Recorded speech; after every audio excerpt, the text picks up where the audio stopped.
2 weeks after I buried my wife of 40 years, my phone rang.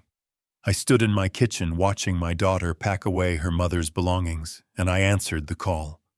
It was Dr. Jonathan Meyer, Patricia's cardiologist. He did not say hello. His voice trembled as he told me he had just received the delayed toxicology report. He said Patricia's bloodwork did not add up. He found a synthetic compound in her system, one designed to mimic a fatal heart attack. Then he lowered his voice and told me something that froze the blood in my veins. He warned me not to tell my daughter or her husband anything. He said my life depended on it. What he showed me next changed everything I thought I knew about my family.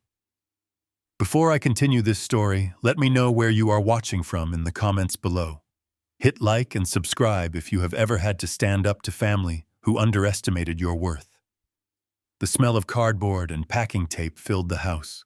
I stood by the kitchen island, perfectly still, watching Stephanie wrap Patricia's antique china in thick layers of newspaper. Exactly 14 days had passed since we lowered my wife into the ground. The earth on her grave had not even settled yet. My 38-year-old daughter was already dismantling her life. Bradley, her husband, stood next to the dining table with a clipboard taking an inventory of the silver flatware. He held a silver fork up to the light, his eyes calculating its resale value. I watched them work with the ruthless efficiency of scavengers. Stephanie did not look at me. She kept her eyes focused on the plates, telling me in a soothing, practiced voice that they were simply decluttering. She claimed she wanted to save me the emotional pain of looking at her mother's things every day. She said living in a museum of memories would only deepen my grief. Her words sounded rehearsed, like a script she had practiced in the mirror. I said nothing. I just watched her wrap a gravy boat I had bought for Patricia on our 20th anniversary in Paris. Bradley chimed in, adjusting his designer glasses. He mentioned that the house was far too large for one person now. He suggested it was dangerous for a 69-year-old man to maintain a 2-story property alone. They were not packing memories. They were packing assets. I felt the cold weight of their greed settling into my chest. I had spent my entire life building this family. I worked 60 hours a week as a structural engineer to pay for Stephanie's private education. I handed her a degree completely debt-free. 10 years ago, when Bradley's first real estate venture collapsed under the weight of his own incompetence, I wrote a check that drained my savings to keep him out of bankruptcy court. I bailed him out, preserving their comfortable lifestyle. They never repaid a single cent. They never even offered. Instead, they began to view my wealth as their personal safety net. Now, with Patricia gone, they no longer saw a grieving father. They saw an obstacle. They treated me like a decaying asset, a landlord they were preparing to evict. The silence in the kitchen was heavy, broken only by the sound of ripping tape. I remained quiet, absorbing their blatant disrespect, letting them believe their illusion of control was absolute. Then my phone vibrated in my pocket. The sharp buzz broke the tension in the room. I pulled it out and saw the caller identification. It was Dr. Jonathan Meyer. I felt a sudden tightening in my chest. Dr. Meyer was a rigid, brilliant cardiologist who never called patients personally unless it was a matter of life and death. He always communicated through his receptionists. I turned my back to Stephanie and Bradley and pressed the phone to my ear. I offered a quiet greeting. Dr. Meyer did not return it. His voice was sharp, fast, and entirely devoid of his usual bedside manner.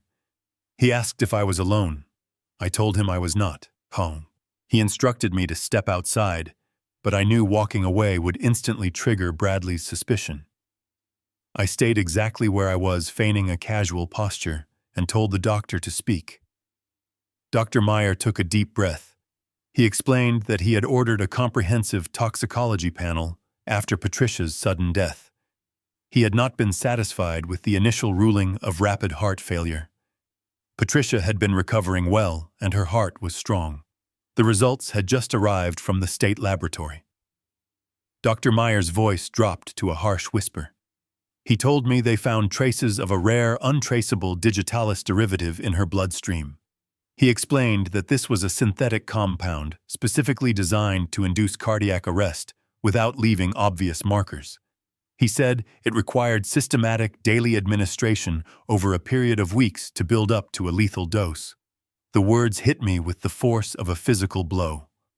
Someone had systematically poisoned my wife. Doctor. Meyer did not stop there.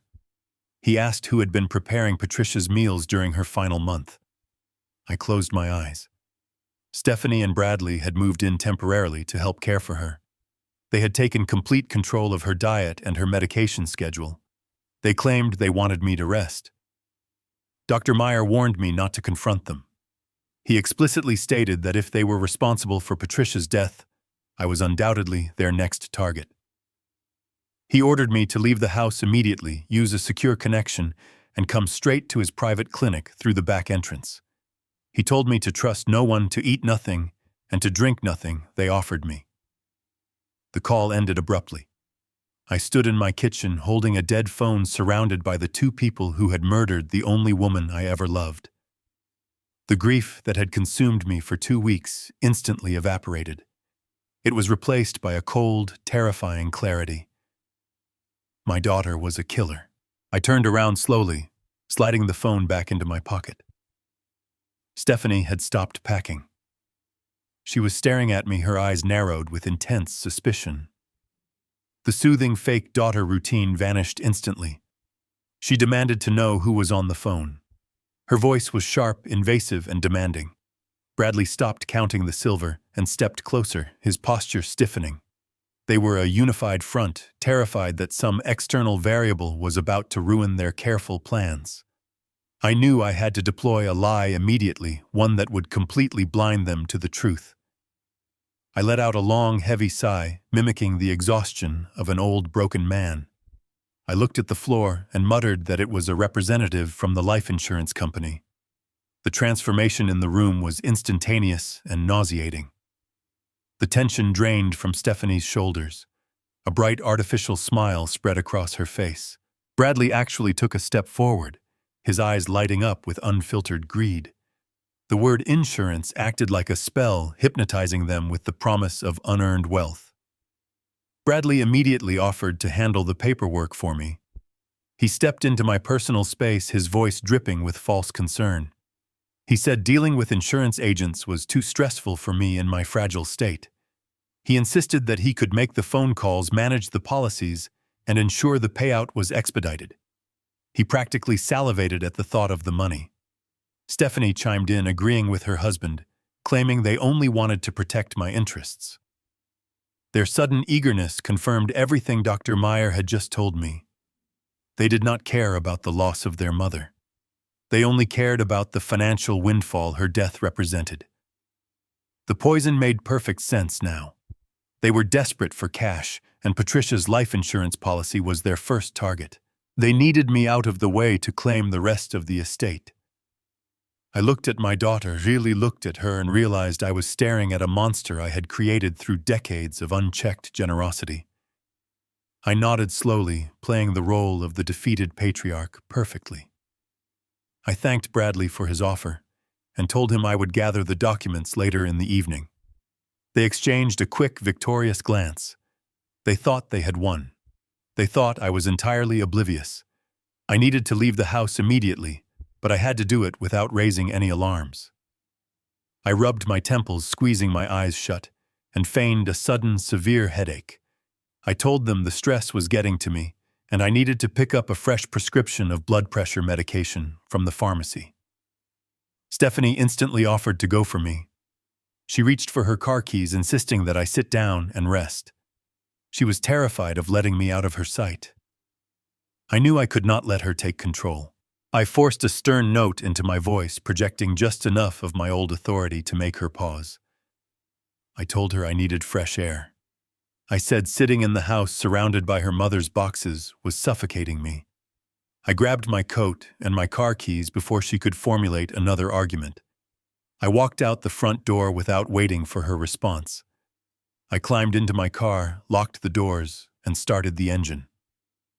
As I pulled out of the driveway, I looked in the rearview mirror. Bradley was watching me from the living room window, a dark silhouette against the sheer curtains. I merged onto the main road and the adrenaline finally hit me. My hands gripped the steering wheel so tightly my knuckles turned white. The realization of my absolute vulnerability crashed over me. I had been eating the food they prepared.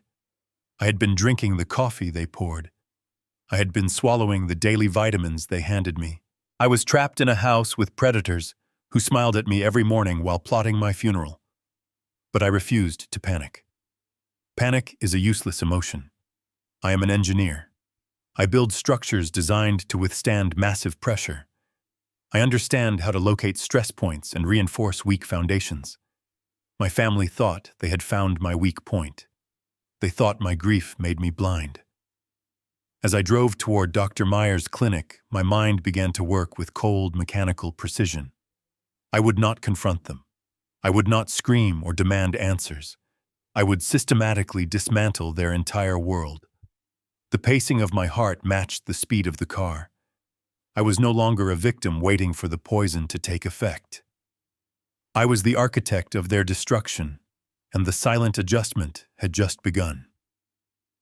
I pulled into the empty parking space behind the medical building. My engine cut off, but the vibration seemed to stay in my hands. The drive had been a blur of gray asphalt and blinding realizations. I walked through the glass double doors of the clinic. The waiting room was usually packed with anxious retirees reading old magazines, but today it felt like a tomb. The receptionist was not at her desk. Her computer monitor was dark, and the overhead fluorescent lights had been switched off.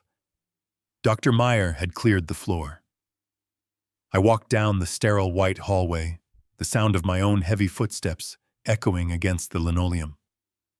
The air smelled of rubbing alcohol and bleached cotton. It was the smell of sickness, the exact same smell that had clung to Patricia during her final weeks trapped in our upstairs bedroom. I reached the solid wooden door at the end of the corridor. The gold plaque read, Dr. Jonathan Meyer, Head of Cardiology. Before I could even raise my hand to knock, the door opened. Dr. Meyer stood there in the frame. He looked 10 years older than he had at the funeral just 2 weeks ago. He wore no white medical coat, just a wrinkled blue dress shirt with the sleeves rolled up. He did not offer his hand in greeting. He simply stepped back and motioned for me to enter his office. I stepped into the room. The blinds were drawn tightly shut, blocking out the afternoon sun entirely. The only light came from a small green glass lamp on his mahogany desk. As soon as I crossed the threshold, Dr. Meyer closed the heavy oak door behind me. I heard the distinct sharp click of the brass deadbolt sliding into place.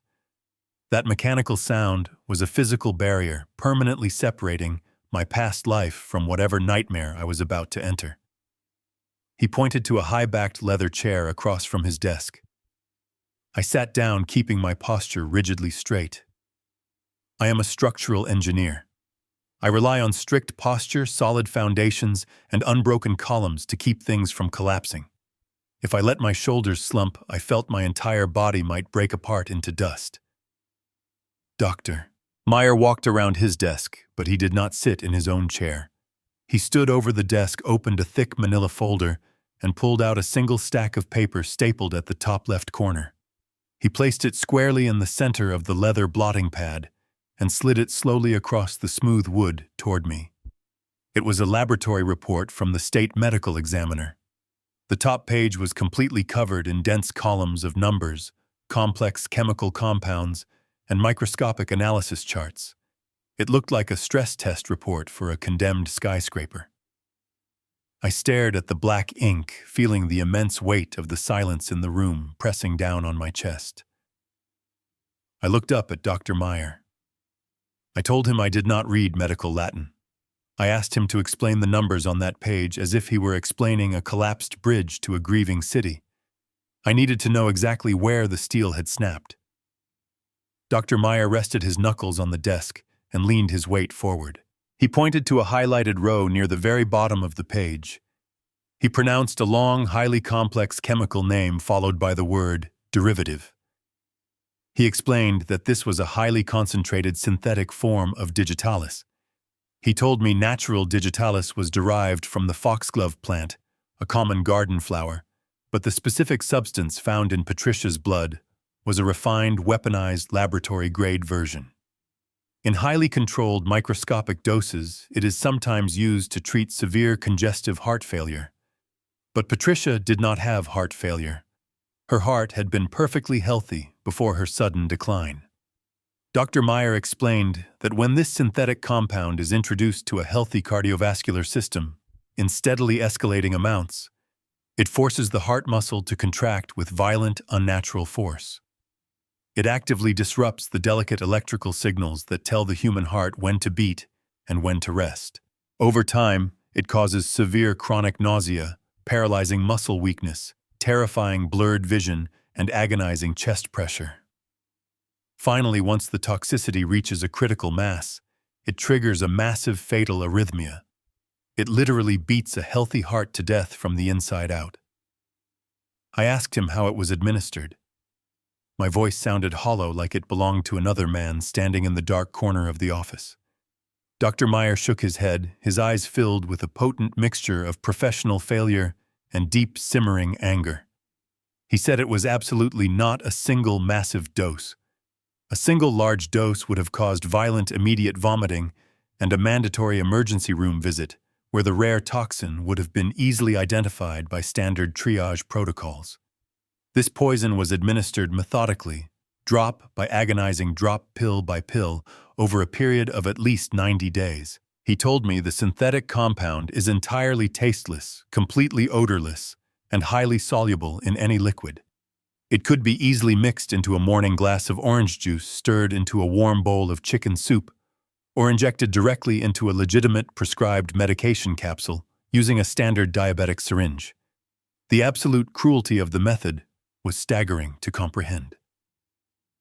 The killer had to sit right next to Patricia, watch her swallow the tainted food, and then hold her trembling hand while the terrifying symptoms ravaged her frail body.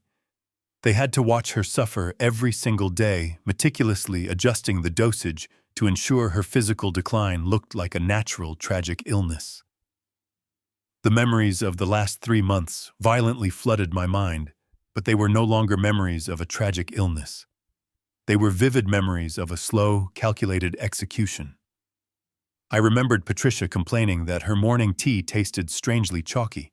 I remembered Stephanie rushing across the room to take the porcelain cup away, scolding her mother gently, claiming the expensive tea bags must have gone bad in the pantry. I remembered the sudden, violent bouts of dizziness that eventually confined Patricia to her bed. Bradley had been so incredibly eager to install heavy blackout curtains in her room, claiming the afternoon light was hurting her sensitive eyes. They were not comforting my dying wife. They were actively managing the visible symptoms of their own poison. They had purposefully isolated her in that upstairs bedroom, cutting her off from her lifelong friends, aggressively screening her phone calls, and taking absolute control over every single ounce of food and water she consumed. They had turned our peaceful home into a private torture chamber. Dr. Meyer explained exactly why the initial local autopsy missed the poison. He said synthetic digitalis perfectly mimics the exact physiological pathology of a natural catastrophic heart attack. Without a very specific documented reason to look for a rare synthetic cardiotoxin, a standard post-mortem examination would automatically register the death as natural causes. He told me he only ordered the highly advanced toxicology screening because something about Patricia's final electrocardiogram had bothered him deeply in the middle of the night. He said the electrical pattern of her final heartbeats looked mechanically manufactured, not organically failing. I stared at the state laboratory paper again. The dense numbers were no longer abstract data points. They were a detailed, undeniable blueprint of my wife's murder. I felt a cold, metallic rage spreading rapidly through my chest, replacing the warm blood in my veins with something heavy and unforgiving. I did not cry. Crying was for tragic accidents. Crying was for unavoidable natural disasters. This was premeditated financial slaughter. I looked up at the doctor. I thanked him for his relentless diligence. I asked him what the exact lethal dosage threshold was. I asked him how long it took for the poison to fully clear a human system. I asked these specific questions not out of morbid curiosity, but because I desperately needed to understand the exact weapon my enemies were actively using. I needed to know the precise mathematical parameters of the battlefield. Dr. Meyer looked at me, his professional mask slipping slightly to reveal genuine concern. He seemed unnerved by my sudden absolute calm. He did not understand that a seasoned structural engineer never panics when he finds a fatal structural flaw in a massive building. He quietly calculates the exact amount of necessary explosives required to bring the rest of the corrupted structure to the ground safely. Patricia had been my entire foundation. They had destroyed her for money. Now I was going to systematically tear down their entire world brick by arrogant brick. I sat across from Dr. Meyer, the air in the room heavy with the undeniable proof of my wife's murder. I expected the doctor to advise me on how to contact the authorities to discuss police reports and criminal investigations. Instead, his gaze hardened. The sorrow in his eyes vanished, replaced by a sharp, clinical urgency. He leaned across the mahogany desk, his voice dropping to a low, demanding register.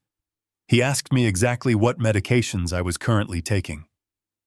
I blinked, momentarily confused by the sudden change in subject. I told him I took a standard beta blocker for mild hypertension, a daily joint supplement, and an over-the-counter multivitamin. It was a standard regimen for a 69-year-old man, prescribed years ago and easily managed. He did not write this down. He did not nod.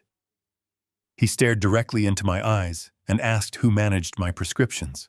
I felt a sudden icy chill crawl up the back of my neck. I told him I used to manage them myself. I had always been meticulous about my health. But ever since Patricia's health began to decline rapidly 3 months ago, Stephanie had forcefully taken over all the household chores. She claimed she wanted to reduce my mental load so I could focus entirely on her mother. She went to the pharmacy. She brought the brown paper bags home. She painstakingly sorted the capsules into a plastic 7-day pill organizer every Sunday evening while sitting at the kitchen island. She made it a point to hand me my morning dose with a fresh glass of water before she left for the day, kissing me on the cheek and telling me to stay healthy for her. She had manufactured an image of the perfect, devoted daughter. Dr. Meyer extended his open palm across the desk. He did not ask a question. He issued a command. He told me to give him the pill organizer right now. My hands felt strangely numb as I reached into the deep pocket of my wool coat. I pulled out the rectangular plastic container. It was bright blue with the days of the week printed in bold white letters across the snapshot lids. It looked so ordinary, so perfectly mundane. It was the universal symbol of responsible aging, a cheap plastic tool meant to preserve life and maintain order. I placed it in the center of the doctor's desk right next to the state toxicology report that detailed my wife's brutal execution. Dr. Meyer did not touch it immediately. He looked at it as if I had just placed a live explosive device on his leather blotting pad. Then he turned around, pulled a pair of blue latex gloves from a wall-mounted dispenser, and snapped them tightly over his wrists. The sound of the rubber snapping against his skin was unnervingly loud in the quiet room. He picked up the plastic container with extreme caution. He popped open the lid marked Tuesday. Today. I had already taken the morning dose just hours before arriving at his office. He examined the empty compartment, his jaw tightening, then moved his thumb to the evening section. He tipped the container upside down, letting the 3 evening pills roll gently onto a sterile white gauze pad he had placed on the desk. There was the chalky white multivitamin, the smooth yellow joint supplement, and the blue and clear capsule that contained my daily blood pressure medication. Dr. Meyer picked up a pair of surgical tweezers from a stainless steel tray. He isolated the blue and clear capsule, lifting it up to the harsh direct light of his desk lamp. He rotated it slowly, examining the seam where the 2 halves of the gelatin shell met. He asked me if I had ever noticed anything strange about the capsules lately, any sticky residue or slight deformities. I shook my head, my throat suddenly entirely dry. I told him I simply swallowed what my daughter handed me without a second glance. I trusted her blindly. He set the capsule back on the gauze and reached into his drawer for a small, sharp surgical scalpel. With absolute practiced precision, Dr. Meyer used the very tip of the scalpel blade to separate the two halves of the gelatin capsule. He did not spill a single grain. The capsule was designed by the manufacturer to hold tiny, perfectly spherical white beads of extended-release medication. Dr. Meyer used the flat edge of the silver blade to spread the beads out across the bright white gauze. At first glance, everything looked perfectly normal to my untrained eye. But the doctor leaned in much closer, bringing his articulated desk lamp down until the hot bulb was mere inches from the powder. He pulled open his top drawer, handed me a small magnifying glass, and told me to look closely at the center of the pile. I leaned forward, my breath catching painfully in my throat. Mixed in among the perfectly round, smooth white beads of the legitimate medication was a fine crystalline powder. It was almost imperceptible, a dull, slightly off-white, chalky dust clinging desperately to the pharmaceutical beads. It absolutely did not belong there. Dr. Meyer's voice was grim and heavy as he confirmed my absolute worst fear. He said standard extended-release beta blockers do not contain loose crystalline powder under any circumstances. He explained the terrifying mechanics of what I was looking at. Someone had manually opened the capsule, carefully added a precisely measured dose of the synthetic digitalis derivative, and seamlessly sealed it back up. They were doing this meticulously for every single day of the week, hiding a lethal weapon inside my life-saving medicine. I stared at the deadly dust scattered on the gauze. Dr. Meyer explained exactly what this specific twisted combination would do to my body. The beta blocker was designed to aggressively lower my heart rate and reduce my blood pressure. The hidden digitalis was designed to force my heart muscle to contract with violent, erratic, and unnatural strength. The combination was a manufactured cardiovascular nightmare. It was specifically designed to create a catastrophic, undetectable conflict within my chest, masking the poison's deadly effects as a massive, sudden, hypertensive crisis. It would look exactly like a grieving elderly widower suffering a fatal stress-induced heart attack, just weeks after burying his beloved wife. It was a flawless, legally impenetrable medical alibi. The walls of the quiet office seemed to shrink violently around me. The air grew instantly thin, making it difficult to pull oxygen into my lungs. I was no longer just a grieving husband uncovering a past tragedy. I was an active target in a present, ongoing, and highly calculated assassination. My own flesh and blood. The daughter I had raised and protected was systematically feeding me a lethal toxin every single day. Every morning she smiled brightly, asked how I slept, and handed me a cup of cold water laced with my own impending death. Every evening her husband Bradley patted my shoulder affectionately, told me to take it easy, and watched me swallow the very same substance that had brutally stopped his mother-in-law's heart. The sheer, unadulterated magnitude of their betrayal defied all human comprehension. They were not just greedy and entitled. They were methodical, patient, and completely devoid of basic human empathy. I thought about the quiet breakfast we had shared just hours ago. I remembered Stephanie sliding a plate of scrambled eggs toward me across the kitchen island, gently reminding me not to forget my morning pills. I had swallowed them without a single second thought, thanking her sincerely for her care. I had thanked my own executioner. I felt a sudden violent wave of profound nausea followed instantly by a massive surge of white-hot, electrifying adrenaline. The heavy, paralyzing grief that had anchored me to the floor for the past 14 days burned away completely in an instant. I looked at the deadly crystalline powder scattered across the white medical gauze. I looked at the thick state toxicology report detailing Patricia's agonizing final days. They had deliberately used my unconditional trust as a weapon against me. They had weaponized my advancing age, my profound grief, and my love for my family to blind me to their true intentions. But sitting in that chair, staring at the physical proof of their murderous greed, I realized they had made one massive fatal miscalculation. They assumed I was a weak, easily manipulated old man. They assumed my love made me entirely dependent on their mercy. They forgot who I was. They forgot that I had spent 40 demanding years calculating complex load bearings, reinforcing structurally weak foundations, and designing massive systems built to withstand devastating, catastrophic impacts. They thought they were quietly and effortlessly demolishing an abandoned, condemned building. They did not realize they had just triggered a massive, highly controlled demolition that was going to bury them both alive. I stood up slowly from the leather chair, planting my feet firmly on the floor. I did not shake. I did not tremble. My voice was completely steady and entirely devoid of fear when I spoke. I looked the doctor directly in the eyes and asked him to put the tampered capsule and the poisonous dust into a sealed evidence bag. The time for sorrow had officially ended. The time for the silent adjustment had begun. Dr. Meyer reached across his desk and picked up the heavy black receiver of his office telephone.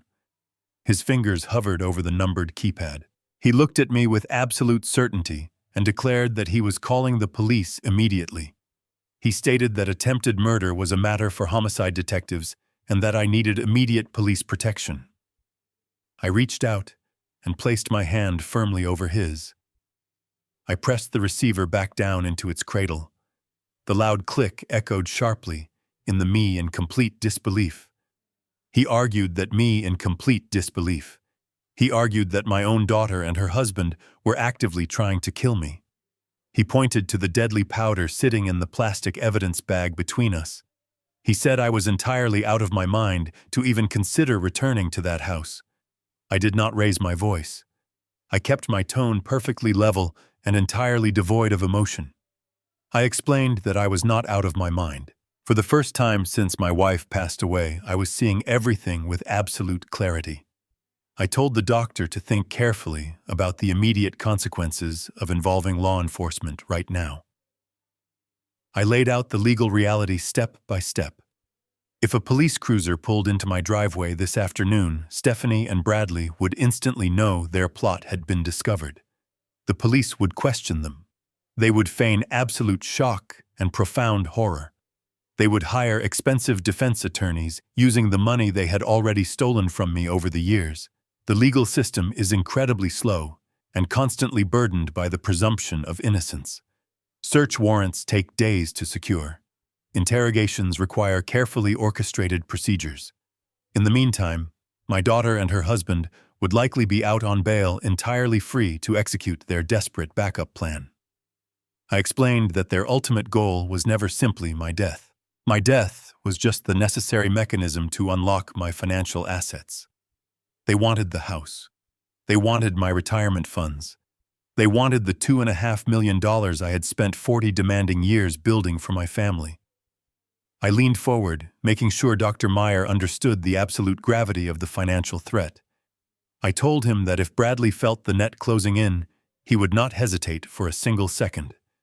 He would immediately liquidate every single asset he could access. I knew they were already scheming to gain legal control over my estate. If they panicked, they would forge documents, empty my bank accounts, and transfer the funds to untraceable offshore accounts before the police could even petition a judge to freeze my assets. They would flee the country, leaving me completely bankrupt and leaving Patricia without any real justice. I told the doctor that I absolutely refused to let my wife's murderers live out their days on a tropical beach funded by my life savings. I refused to let the criminal justice system dictate the terms of my retribution. I demanded absolute control over their destruction. I am an engineer. When a massive structure is fundamentally corrupted, you do not just throw an explosive at it and hope for the best. You calculate the exact load bearing pillars.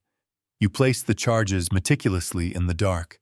You bring the entire building down safely into its own footprint, ensuring the surrounding area remains entirely untouched. Stephanie and Bradley were the corrupted structure. I was going to demolish them from the inside out. Dr. Meyer listened to my cold logic in absolute silence.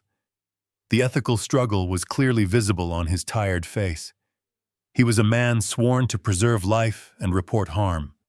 He argued that sending me back into that house was a direct violation of his medical oath. He warned me that one single mistake, one moment of carelessness, could result in a fatal dose. I acknowledged his concern, but stood my ground firmly. I told him my life was already forfeit the moment they decided to poison Patricia. The man I used to be died the moment they brought those moving boxes into my home. The only thing that mattered now was total, undeniable victory. I needed them to feel completely safe. I needed them to believe their meticulous plan was working perfectly. I needed them to become incredibly arrogant. Arrogance creates massive blind spots, and blind spots are exactly where traps are successfully sprung. I told him I needed time to secure my finances, lock down my estate, and build a legal cage they could never escape. To buy that precious time, I had to continue playing the role of the dying, clueless old man. I had to continue taking my daily medicine. I pointed to the evidence bag containing the poisoned capsule. I made my absolute demand. I told Dr. Meyer that I needed exact replicas of my medication. I needed harmless decoy pills that looked absolutely identical to the tampered capsules Stephanie prepared for me every Sunday. I needed the same blue and clear gelatin shells. I needed the same white extended release beads inside. I needed a complete safe supply that I could secretly swap out every single day right under their noses. I told him this was the only way to survive the coming weeks without triggering their suspicion. If I suddenly stopped taking the pills, they would notice my health improving. If I confronted them, they would run. The illusion had to be maintained flawlessly.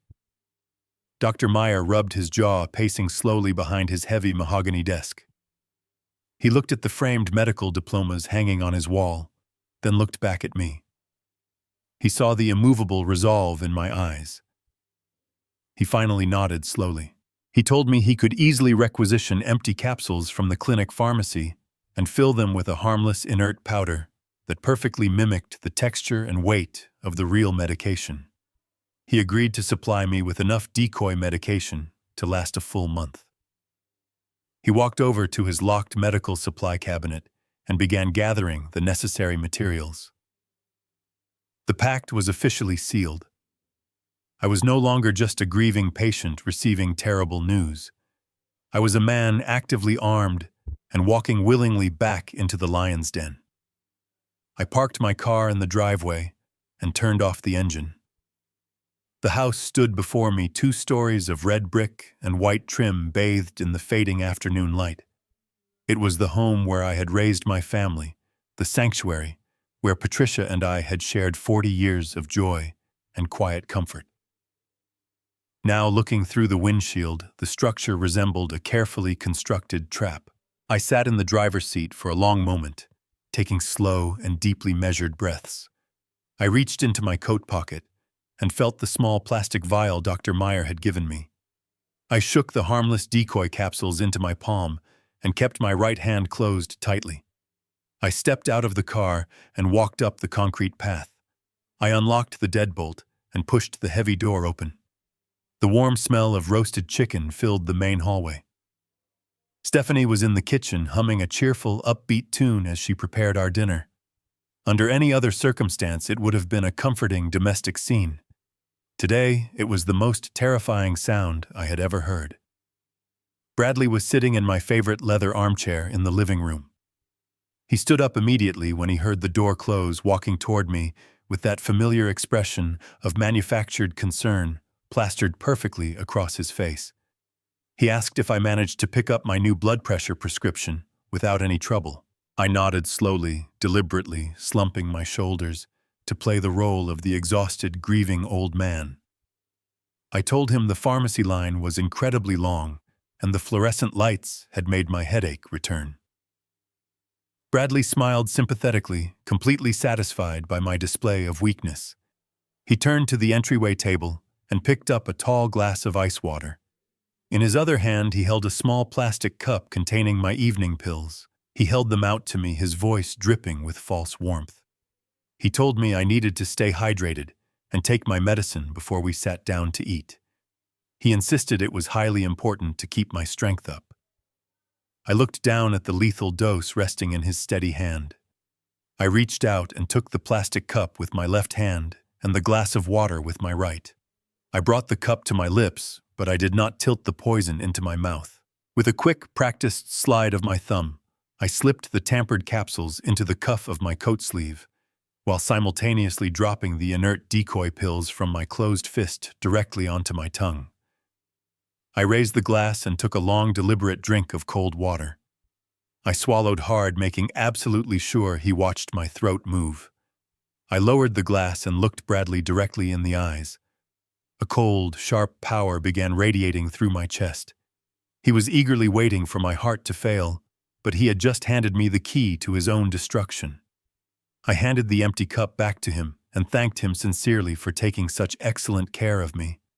I let a slow, appreciative smile spread across my face.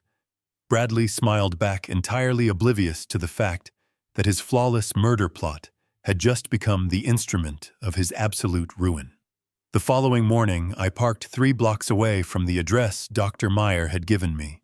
I walked through the financial district, checking my reflection in the glass storefronts to ensure I was not being followed. I entered a sleek, unmarked high-rise building and took the elevator to the 42nd floor. The polished brass doors opened into a cold, minimalist reception area. A secretary directed me to a corner office at the end of a long, soundproof hallway. I walked in and met Sarah Jenkins. Dr. Meyer had told me she was a ruthless estate lawyer, a former forensic accountant who dismantled corrupt corporate empires for a living. He had not exaggerated. Sarah did not offer me a cup of coffee. She did not express her condolences for the loss of my wife. She sat behind a massive glass desk, her eyes sharp and completely devoid of sentimentality. She instructed me to sit down and place my laptop, my physical bank tokens, and every piece of financial documentation I had managed to smuggle out of my house directly onto the glass. I emptied my leather briefcase. I handed over 40 years of my life. My pension files, my mutual fund portfolios, the deed to my house, and the comprehensive life insurance policy I had taken out on Patricia decades ago. Sarah pulled a thick yellow legal pad from her drawer and picked up a heavy silver pen. She asked me a single direct question. She wanted to know exactly how much money my daughter and her husband thought I had. I told her the estate was worth roughly $2.5 million, including the property and the liquid retirement accounts. Sarah nodded slowly. She opened my laptop, connected it to her secure network, and began typing with blistering speed. She told me we were going to conduct a total forensic sweep. She warned me that what we were about to find would likely destroy whatever lingering affection I still held for my child. I told her that affection had died the moment I saw the lethal powder on Dr. Meyer's desk. For the first hour, the room was entirely silent, except for the rapid clicking of her keyboard. Sarah pulled up my primary checking account, the one my pension deposited into every month. She cross-referenced the withdrawals against the physical bank statements I had brought. Suddenly, she stopped typing. She leaned closer to the monitor, her brow furrowing in deep concentration. She asked me if I had authorized a wire transfer of $50,000 on the 12th of October. I felt a sudden tightening in my chest. I told her I absolutely had not. The 12th of October was the week Patricia was first admitted to the hospital for severe dizziness. I had been sitting by her hospital bed for 6 days straight. Sarah turned the monitor toward me. She pointed a manicured finger at a line of digital text. The screen showed a direct wire transfer from my savings account to an entirely unfamiliar corporate entity registered in Delaware. I stared at the screen, my mind racing to process the theft. I asked her how they managed to bypass the dual authorization security protocol at my bank. Sarah did not look away from the numbers. She explained that they did not bypass it. They used my own credibility against me. She opened a secondary window displaying a digital copy of a document filed with my bank late last year. It was a preliminary financial proxy form. It granted Stephanie limited administrative access to my accounts to assist with medical billing. I remembered signing a stack of hospital admission papers in the waiting room while the doctors were examining Patricia. Stephanie had slipped that form into the middle of the pile, claiming it was just a standard hospital liability waiver. I had signed my name, blindly trusting my daughter while my wife was suffering. Sarah's voice was completely devoid of pity as she told me that single signature gave Stephanie the power to initiate internal transfers. Sarah pushed the investigation further. She told me that $50,000 was just a test run. It was a structural stress test to see if I would notice the missing funds. Because I was entirely focused on my dying wife, I never checked the balances. I never saw the cracks forming in the foundation of my own finances. Sarah began pulling up credit reports. She utilized her highly restricted legal database to run a comprehensive background check on both Stephanie and Bradley. The speed at which she worked was terrifying and deeply impressive. She was an absolute predator in her natural environment, and she had just caught the scent of blood. She opened a new file and asked me about Bradley's real estate business. I told her he built luxury condominiums, or at least he attempted to. I mentioned that I had bailed him out of a massive bankruptcy 10 years ago, but since then he claimed to be highly successful. He drove an expensive imported car and wore tailored suits. Sarah let out a short, humorless laugh. She clicked another button, and a cascade of red numbers filled the entire screen. She told me the tailored suits were paid for with phantom money. She explained that Bradley's current company was completely insolvent. He had taken out massive construction loans from 3 different private equity firms, promising them a guaranteed 20% return on a high-rise project that did not actually exist. He had used the second loan to pay the interest on the first loan, and the third loan to pay the interest on the second. I am an engineer. I recognized the structural mechanics immediately. It was a classic, unsustainable Ponzi scheme. The entire foundation was built on sand, and the tide was coming in fast. I asked her how bad the damage was. Sarah looked me dead in the eye and delivered the fatal blow. She said Bradley was currently in default for exactly $1.8 million. The private equity firms had already initiated hostile asset recovery protocols, but the debt did not stop there. Sarah switched her focus entirely to my daughter.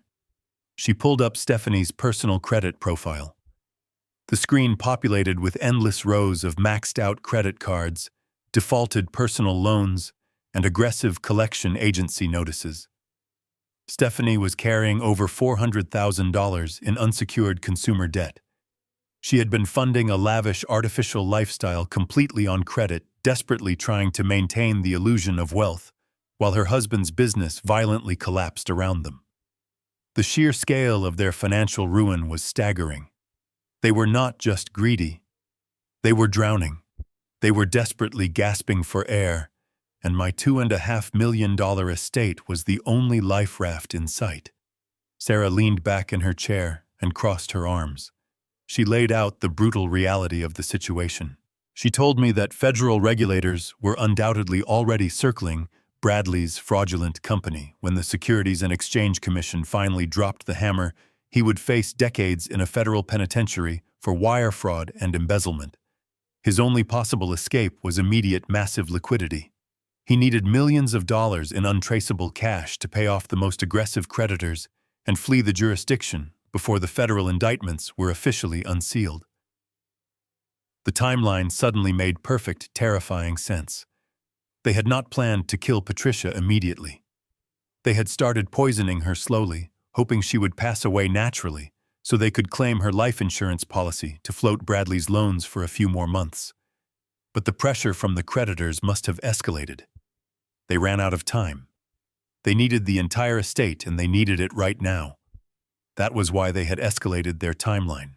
That was why Bradley was rushing to pack up my house. That was why my daily blood pressure pills were suddenly filled with lethal crystalline powder. I was standing directly between a desperate, cornered criminal and his only avenue of escape. Sarah did not give me time to process the betrayal. She slammed her hands down on the glass desk, breaking my train of thought. She told me we had a massive immediate problem. She pulled up the most recent activity on my primary checking account. Just 3 hours ago, while I was sitting in Dr. Meyer's office discovering the truth about the poison, someone had attempted to initiate a wire transfer of $500,000. The transaction had been flagged and temporarily frozen by the bank's fraud department due to the unusually large amount. Sarah looked at me, her expression grim. She said the fraud alert would only hold for 24 hours. By tomorrow afternoon, the bank would release the funds directly into Bradley's failing corporate account. They were making their final move. They believed I would be dead by the end of the week, and they were already looting the vault. I felt the anger crystallize in my veins. It was no longer a hot, chaotic rage. It was cold, calculated, and entirely focused. I looked at the brilliant, ruthless lawyer sitting across from me. I asked her exactly what we needed to do to sever their access permanently and completely destroy their financial future. Sarah smiled for the first time since I walked into her office. It was a terrifying, predatory smile. She opened a fresh legal document on her computer and told me it was time to build a firewall they could never breach. She said we were going to make me a ghost. We were going to take every single dollar, every single asset, and every single piece of property and lock it away in an impenetrable fortress. We were going to let Bradley and Stephanie reach out with their greedy, murderous hands, only to find absolutely nothing but empty air. I sat up perfectly straight, resting my hands firmly on the glass desk. I told her to begin the demolition.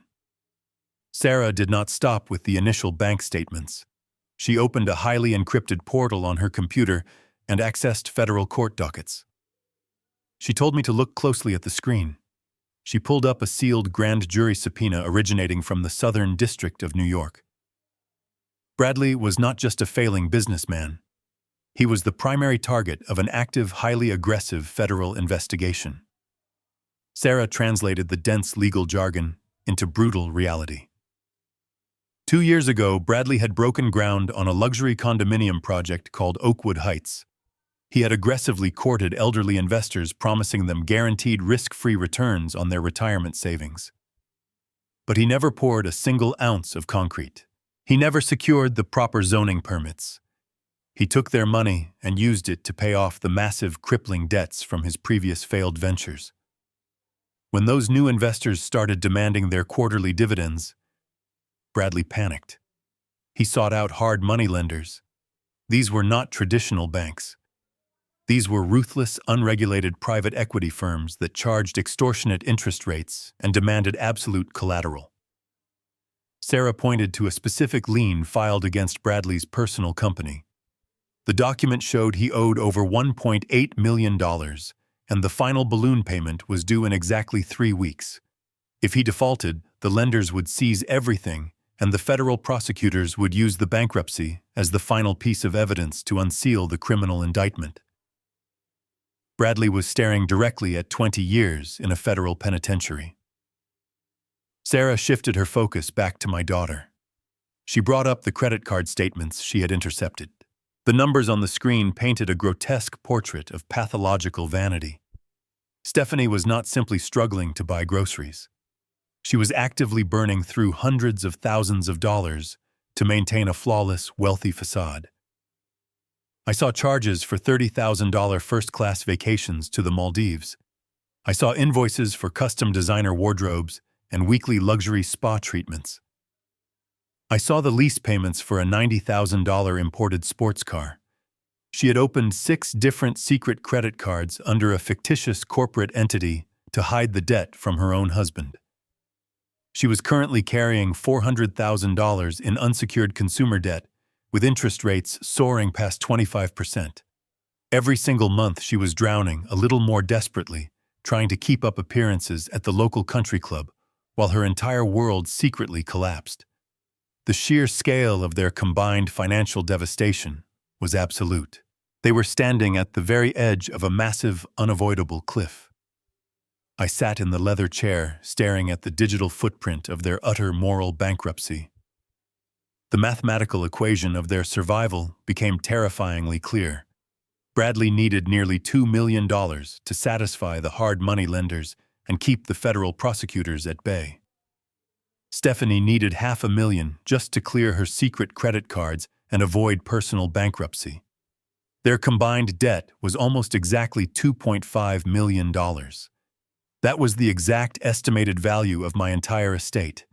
My house, my pension, and my life savings represented the exact dollar amount required to save them from total destruction. I was not a father to them. I was a human bank vault, and they had spent the last 3 months trying to crack the combination. The timeline of my wife's murder suddenly aligned perfectly with the dates on the federal subpoenas. Sarah showed me the exact day the Securities and Exchange Commission formally requested Bradley's corporate ledgers. It was the exact same week Patricia first started complaining about the strange, chalky taste in her morning tea. They had panicked.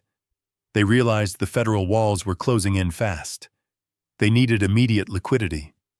Their initial plan was likely to poison Patricia slowly, let her pass away from seemingly natural causes, and quietly collect her life insurance payout to float their debts for a few more months.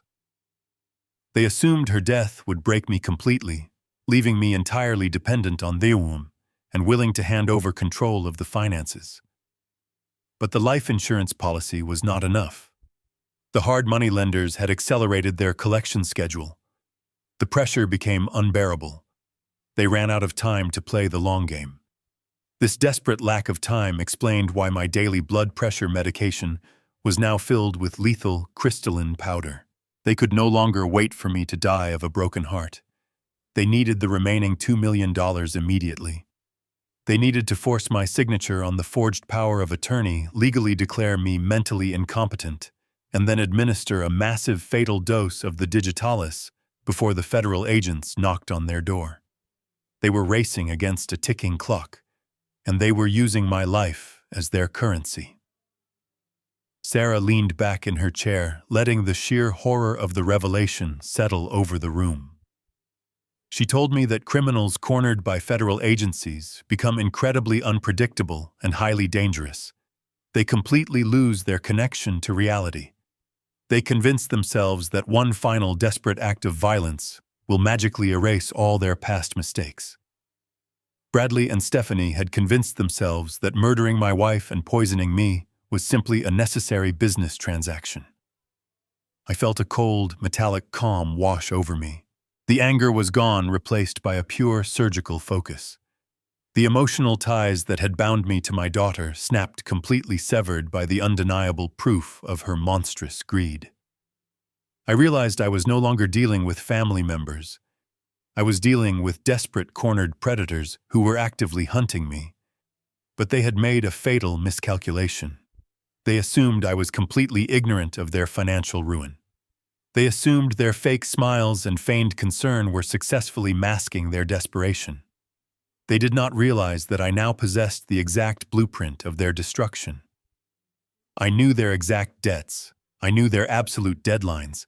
I knew exactly what they needed to survive. I looked at the federal court documents glowing on the computer screen. I did not feel fear. I felt the immense, terrifying power of absolute knowledge. I asked Sarah how long it would take to completely sever my financial existence from the physical world. I wanted to know the exact legal mechanics required to ensure that when Bradley finally reached for my money to save himself from prison, he would grasp absolutely nothing but dust. I wanted to build a financial fortress so impenetrable that even their most desperate, violent attempts to breach it would only accelerate their own demise.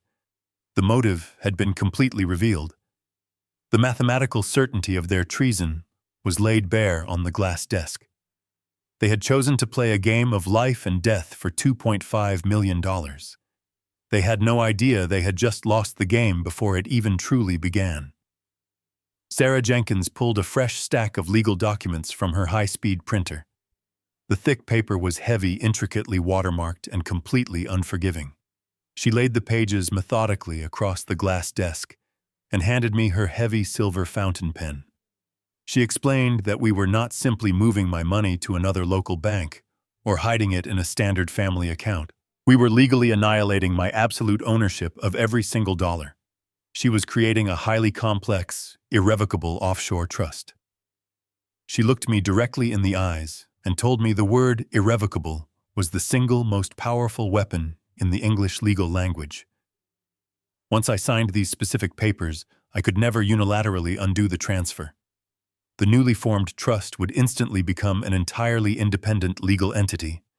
It would be a financial fortress governed by strict international rules that not even a federal bankruptcy judge could easily pierce.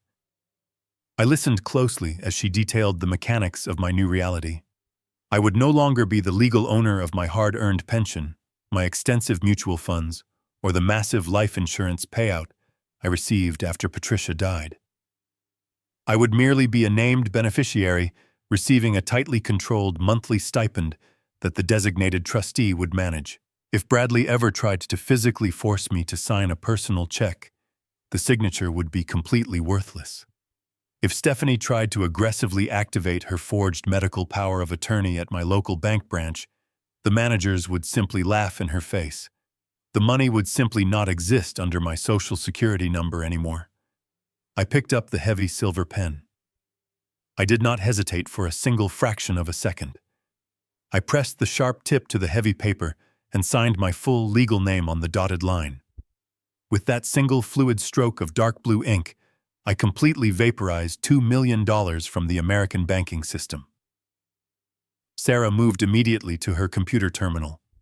She opened a highly secure, heavily encrypted banking portal and initiated the massive electronic wire transfers.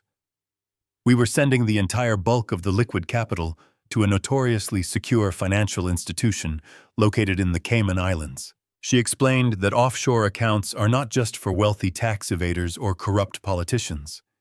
They are the ultimate impenetrable firewall against domestic financial predators. Bradley's ruthless hard money lenders operated entirely within the jurisdiction of the United States. The federal prosecutors building his massive wire fraud indictment had legal authority strictly within American borders. By moving my life savings entirely offshore, we were placing my assets completely outside their legal reach. It would take a massive, incredibly expensive, multi-year international legal battle for anyone to even locate the hidden funds, let alone successfully petition a foreign government to seize them. I watched the glowing green numbers on her monitor drop rapidly from $2 million down to absolutely zero. The satisfaction washing over me was purely mechanical and deeply profound. I thought about the pending fraudulent wire transfer of $500,000 that Bradley had desperately tried to initiate earlier that same morning. Sarah looked at the bank screen and confirmed the devastating reality of his impending failure. She explained that when the bank fraud department finally lifted their temporary security hold tomorrow afternoon, the automated clearing system would aggressively try to pull the stolen funds. But the financial well was now completely dry. The massive transaction would violently fail due to entirely insufficient funds.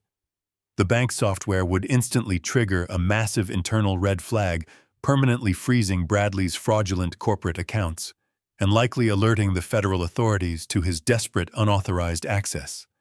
His final stolen lifeline was officially severed. The liquid assets were successfully hidden, but the physical property still remained highly vulnerable. The sprawling colonial home where I had raised my daughter was worth nearly $500,000 entirely on its own. Bradley was currently standing in my dining room, casually packing my dead wife's expensive china, undoubtedly measuring the square footage in his mind to secure a massive home equity line of credit. Sarah slid a completely different set of legal documents across the glass desk. This document was a comprehensive warranty deed. She informed me that she had quietly registered a totally anonymous shell company in the state of Delaware just 15 minutes ago. The company had a generic, incredibly boring name specifically designed to blend seamlessly into millions of other corporate tax records. She instructed me to sign the warranty deed legally, selling my entire residential property to this newly formed corporate entity for the ridiculous sum of $1 single. I signed the heavy paper without a flinch. She notarized it immediately with her official steel crimping seal. She explained the brilliant trap she had just constructed. The offshore trust now completely owned the Delaware Shell Company. The Delaware Shell Company, in turn, completely owned the physical house. I retained a legally binding ironclad lifetime residency clause. This meant I could live comfortably in that house until my dying breath, but I possessed absolutely no borrowable equity. I could not legally sell the property. I could not take out a mortgage against it. And most importantly, either could my murderous daughter or her desperate husband. My family home was no longer a profitable inheritance waiting to be claimed. It was a phantom piece of real estate completely insulated from Bradley's crushing catastrophic debt. Sarah gathered the signed legal documents and placed them carefully into a heavy fireproof safe located directly behind her desk. She pushed the heavy steel door shut and spun the combination dial. The loud mechanical click echoed sharply in the silent office. She turned back to me and delivered the final definitive assessment of our morning operation. She stated clearly that as of this exact moment, I was entirely destitute on paper. I had no savings accounts to drain. I had no checking accounts to loot. I owned no property to leverage. I possessed absolutely nothing of tangible value that a federal court could legally seize or a desperate son-in-law could violently steal. I was a financial ghost walking among the living. I sat back in the deep leather chair and let the profound, heavy weight of my new reality sink deep into my tired bones. The structural transformation was completely flawless. The grieving, vulnerable old man my family thought they were quietly and successfully murdering no longer existed. I had completely stripped myself of the very resources they were killing me to acquire. Their hidden poison was now entirely pointless. Their forged legal documents were completely useless paper. They were actively risking multiple life sentences in a federal penitentiary for a massive treasure chest that I had already emptied, locked, and buried at the bottom of the ocean. I thanked Sarah for her brilliant, absolutely ruthless efficiency. I stood up from the chair and slowly buttoned my wool coat. I had spent the entire morning successfully building a devastating, inescapable trap. Now I simply had to return to my house, swallow my harmless decoy pills, and wait patiently for the desperate rats to spring the fatal mechanism. The counter move was flawlessly executed. The silent adjustment was locked securely into place. I pulled into the driveway just as the streetlights flickered on. The house looked exactly the same, but my relationship to it had fundamentally changed. I sat in the driver's seat for a moment, taking a deep breath to physically alter my posture. I rounded my shoulders. I let my jaw slacken slightly. I allowed a slight, imperceptible tremor to enter my hands. I was no longer the architect of their destruction. I was the collapsing structure. I unlocked the front door and shuffled inside, making sure my footsteps dragged heavily across the hardwood floor. Stephanie and Bradley were sitting in the living room watching television. They turned their heads as I entered. I did not greet them immediately. I stared blankly at the coat rack for 5 full seconds, before clumsily hanging my jacket on the brass hook. I heard the television mute.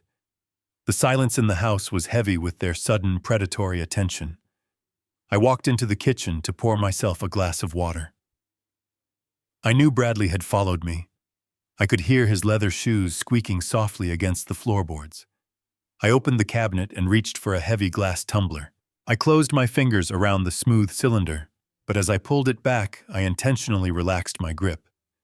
The heavy glass slipped through my fingers and shattered violently against the granite counter.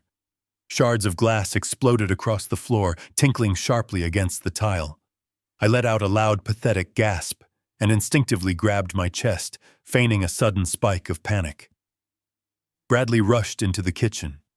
He did not ask if I was cut. He did not ask if I was hurt. He looked at the shattered glass, and a microscopic smile twitched at the corner of his mouth. He thought the digitalis was finally attacking my nervous system. He quickly masked his satisfaction with a loud, exaggerated sigh. He told me to step away before I hurt myself. He grabbed a broom and began sweeping up the mess, muttering under his breath about how clumsy I was becoming. I stood against the refrigerator, apologizing profusely, my voice trembling with manufactured shame. Stephanie walked into the kitchen, drawn by the noise. She asked what had happened. I looked at her with wide, unfocused eyes. I opened my mouth to speak, but I intentionally let the words die in my throat. I looked around the room, pretending to be deeply disoriented. I asked her where Patricia was. The question hung in the air, heavy and deeply unsettling. I asked why my wife was not in the kitchen preparing dinner. Stephanie stopped dead in her tracks. She exchanged a quick, electrified glance with Bradley. The sheer excitement radiating from them was palpable.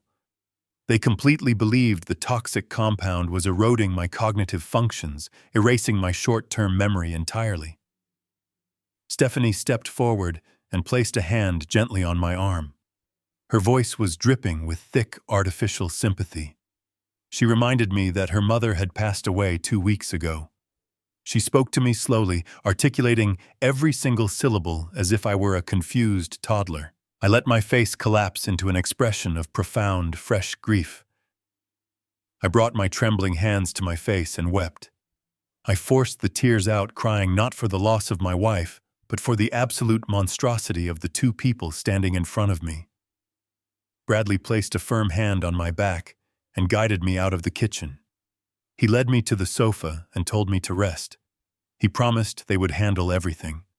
He promised they would take care of all the difficult decisions moving forward. I lay down on the soft cushions and closed my eyes. The performance was physically exhausting, but the strategic value was immeasurable. I listened to them whispering excitedly in the kitchen.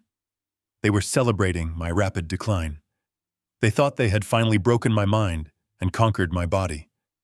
They believed the endgame was merely days away. They had no idea that every single dropped glass, every single forgotten name, and every single manufactured tear was a carefully placed brick in the wall of their own prison. I lay perfectly still in the dark, my heart beating with strong, steady rhythm. The decoy pills were safe in my system. The offshore trust was entirely secure. The Delaware Shell Company held the deed to the house. The stage was perfectly set. The psychological warfare was working exactly as I had calculated. I just needed to let their arrogance grow until it completely consumed their caution. They thought they were watching a frail old man fade away into the shadows. They did not realize I was simply waiting in the dark, completely prepared for the morning sun to expose their unforgivable crimes. The morning sun pierced through the kitchen blinds, casting long, sharp shadows across the hardwood floor. It had been exactly 3 days since I secretly transferred my entire life savings to the offshore trust and legally signed my house over to the Delaware Shell Company. I sat at the kitchen island, wearing a thick wool sweater, letting my hands tremble slightly as I held the morning newspaper. I did not read the words on the page. I was entirely focused on the sound of Bradley pacing in the main hallway. The immense pressure from his ruthless hard money lenders and the looming federal fraud indictment was visibly tearing him apart. The confident, arrogant son-in-law who had strutted through my house just a few days ago was entirely gone. In his place was a cornered, deeply desperate animal. His expensive, tailored suit was severely wrinkled. Dark, heavy bags hung under his bloodshot eyes.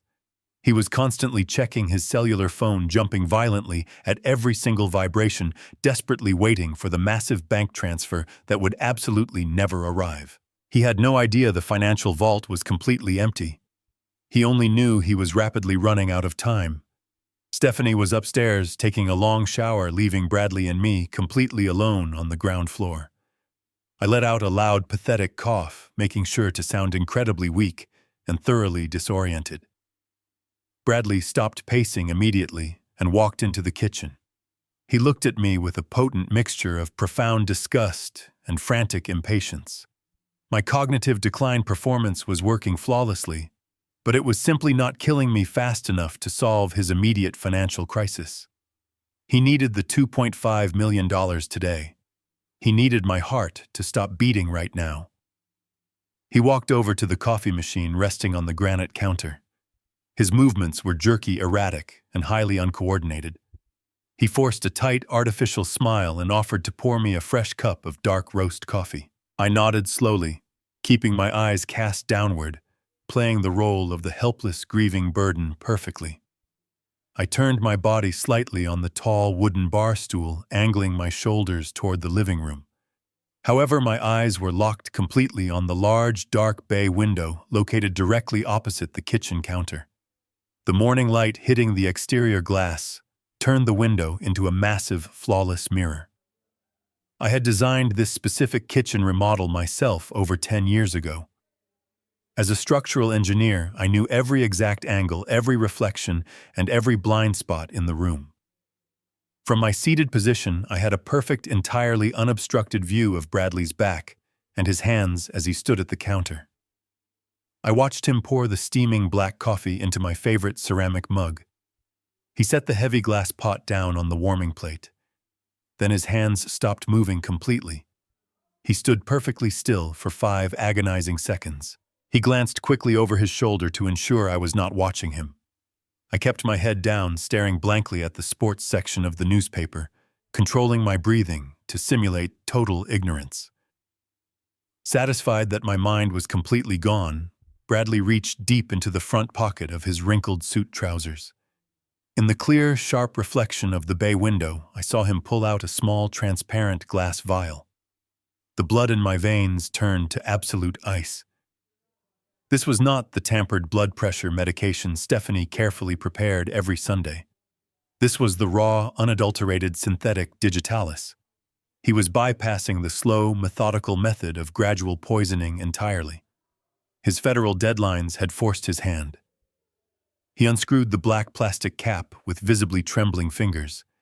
He hovered the glass vial directly over my steaming coffee mug. The sheer terror of the moment was paralyzing, but my lifelong engineering training kept my mind perfectly anchored. I watched the physical mechanics of my own attempted murder unfold in high definition. Bradley tapped the side of the glass vial heavily with his index finger. A thick stream of pure white crystalline powder cascaded down into the dark liquid. It was not a microscopic daily dose. It was a massive, lethal dump. He emptied more than half the vial into a single cup of coffee. He was no longer trying to mimic a slow, natural decline. He was intentionally triggering a massive, immediate, and catastrophic cardiovascular failure. He wanted me dead before Stephanie even finished her shower. I remembered the harsh clinical words of Dr. Meyer in the locked office. He had warned me that a massive dose of this specific synthetic compound would cause violent, immediate tearing of the heart muscle. It would not be a peaceful fading away in my sleep. It would be an agonizing, suffocating explosion inside my chest. Bradley did not care about my pain. He did not care about the optics of a sudden, brutal death anymore. The federal walls were crushing him, and my life was the absolute last release valve he had left. He quickly screwed the cap back on and shoved the glass vial deep into his pocket. He grabbed a heavy silver spoon from the drawer and began stirring the coffee rapidly. I watched the lethal white powder dissolve completely into the black liquid, disappearing without a single trace. The poison was entirely tasteless and completely odorless. If I were truly the oblivious, grieving widower they thought I was, I would take one single sip and be dead before the ambulance could even pull into my driveway. He tapped the spoon heavily against the rim of the mug, the sharp clinking sound echoing through the quiet kitchen like a funeral bell. I had completely underestimated the sheer velocity of his panic.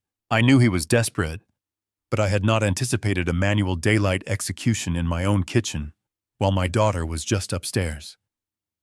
The silent adjustment required extreme patience, but Bradley had violently changed the rules of engagement. I took a deep, silent breath, preparing my body for the physical toll of what I absolutely had to do next. I could not refuse the coffee entirely. If I suddenly became suspicious or adamantly refused to drink, his panic would instantly transform into physical violence. He was a cornered predator, and he was fully prepared to kill me with his bare hands if the chemical poison failed. I had to neutralize the immediate threat without breaking my character for a single second. Bradley turned around, pasting that terrifying, completely artificial smile back across his exhausted face. He walked toward me, holding the ceramic mug tightly by the handle. Thick steam rose from the surface, carrying the invisible promise of a lethal heart attack. He set the mug down on the granite island, directly in front of me. He placed his hand heavily on my shoulder, his grip entirely too tight, and told me to drink up while it was hot. He said the warm coffee would clear my mind and give me strength for the long day ahead. He stood right next to my stool, looking down at me, absolutely refusing to leave the room until he watched me swallow the poison. I looked at the dark liquid. I looked up at the desperate, murderous man standing right beside me. I reached out with a trembling, frail hand and wrapped my fingers slowly around the warm ceramic mug. I was inches away from sudden death, and I had exactly 3 seconds to engineer an exit strategy. My fingers gripped the smooth ceramic handle of the mug. The heat radiated through the clay, warning me of the boiling temperature. Bradley stood over me, his shadow falling directly across the granite island. He was waiting for me to raise the cup to my lips. He was waiting to watch me die. I knew I could not simply push the cup away. If I hesitated or refused, his desperation would instantly escalate into physical force. He was heavier, younger, and fueled by the absolute terror of a federal indictment. I had to destroy the poison right in front of him, without raising a single suspicion. I looked at my own hand resting on the counter. As a structural engineer, I had spent a lifetime calculating the exact cost of controlled demolitions. Sometimes you have to sacrifice a secondary beam to safely bring down the entire building. I made the calculation in a fraction of a second. The price of my immediate survival was severe physical pain. I brought the mug slightly toward my chest, simulating the clumsy motion of a frail man preparing to take a sip. Then I intentionally let my wrist buckle. I violently jerked my elbow inward, hooking the heavy ceramic mug with my forearm. The mug tipped over instantly. The dark, boiling liquid surged over the rim like a ruptured dam. I did not pull my hand back. I forced my palm and fingers to stay completely flat against the granite countertop. The scalding coffee splashed directly over my exposed skin. The pain was absolute and instantaneous. It felt as though a sheet of liquid fire had been securely wrapped around my hand. The boiling coffee seared through the top layers of my epidermis in a matter of milliseconds. My nerves screamed, sending violent shockwaves of pure agony directly into my chest. A loud, entirely genuine cry escaped my lips.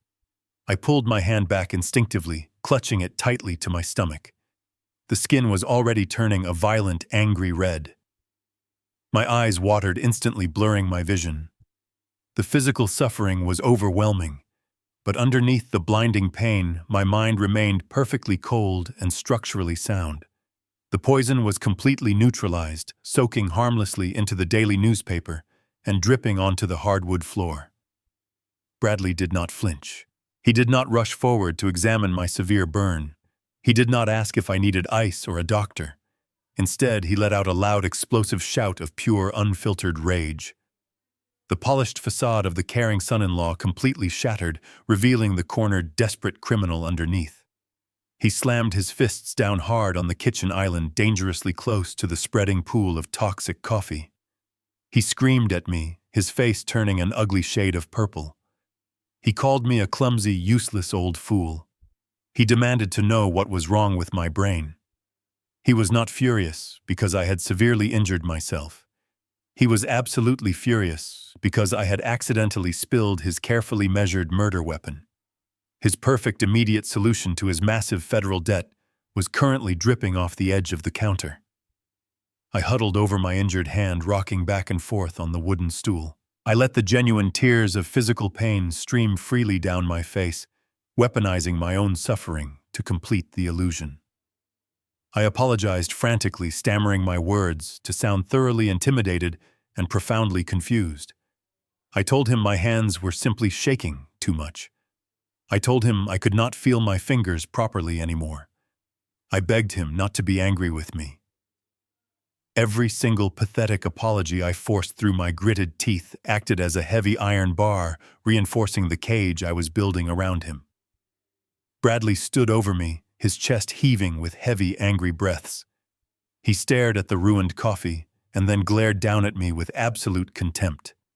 He finally grabbed a roll of paper towels and aggressively threw them onto the spilled liquid, absorbing the lethal digitalis before it could stain the granite. He ordered me to go to the bathroom and run my hand under cold water. He turned his back on me, muttering bitter curses under his breath as he began scrubbing the counter. I stood up slowly, cradling my burned hand against my chest. The skin was blistering rapidly, and the throbbing pain was intense. But as I walked away from the kitchen, I felt a deep, profound sense of victory. The tactical sacrifice was a complete success. I had survived his desperate ambush, and his arrogance remained completely intact. 30 minutes after the coffee spilled on the granite counter, Stephanie finally came downstairs. She saw the wet paper towels and my bandaged hand. She did not ask if I was in pain. She simply glared at me and complained about the lingering smell of burnt coffee. Bradley was pacing near the front door, furiously typing on his cellular phone. He looked up and told Stephanie they needed to leave the house immediately. He claimed he had an emergency meeting with a local tax official regarding my estate planning. I knew exactly what that meant. They were out of time and completely out of patience. They were going to secure a corrupt notary, someone willing to validate a forged signature on a fraudulent power of attorney document.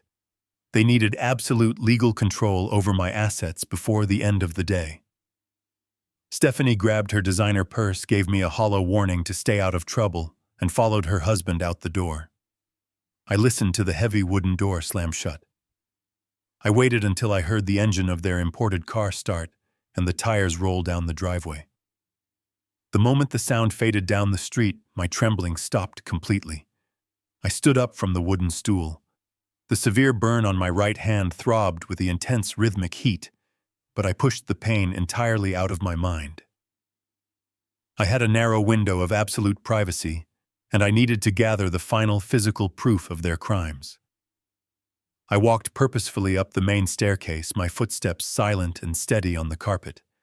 I headed straight for the guest bedroom at the end of the hall. Bradley and Stephanie had commandeered the room weeks ago, turning it into their private sanctuary and Bradley's temporary home office. I grasped the brass doorknob and turned it. It was locked. I was not surprised. A man hiding a massive federal fraud scheme and a lethal supply of synthetic poison does not leave his doors open. But Bradley was a foolish, arrogant man who understood absolutely nothing about the physical world. He trusted a cheap interior residential lock to protect his darkest secrets. I walked down the hall to my personal utility closet and retrieved a small leather tool pouch. I am a structural engineer. I have spent decades studying how interlocking mechanical parts function under stress. A basic tumbler lock is nothing more than a simple puzzle of springs and metal pins. I returned to the guest bedroom door. I selected a thin steel tension wrench and a standard hook pick from my pouch. I ignored the stinging pain in my burned hand and inserted the tools into the keyhole. I applied gentle, precise pressure to the cylinder. I visualized the 5 small brass pins inside the mechanism. I lifted the first pin until I felt it click into place, then the second, then the third. The mechanical feedback traveled directly up the steel pick and into my fingers. Bradley relied on deception and lies to manipulate the world, but metal and springs do not lie. They operate on absolute mathematical rules. I lifted the final pin and turned the tension wrench. The lock gave way with a satisfying heavy click. I turned the knob and pushed the door open. The room smelled strongly of Stephanie's expensive perfume and Bradley's stale stress sweat. The bed was unmade. A massive, sleek laptop sat closed on a small writing desk in the corner. I ignored the computer. Sarah Jenkins had already completely dismantled his digital life.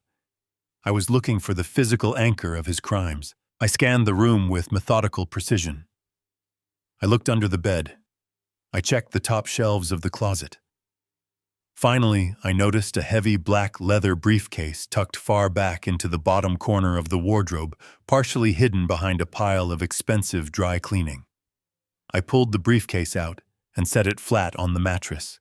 It was secured by 2 brass combination dials. I did not panic.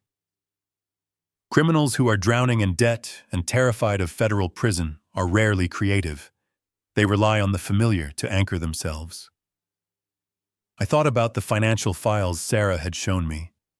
I thought about the exact date Bradley's fraudulent real estate company had officially filed for its first massive, disastrous loan. It was the absolute turning point of his life, the exact moment his massive lie began.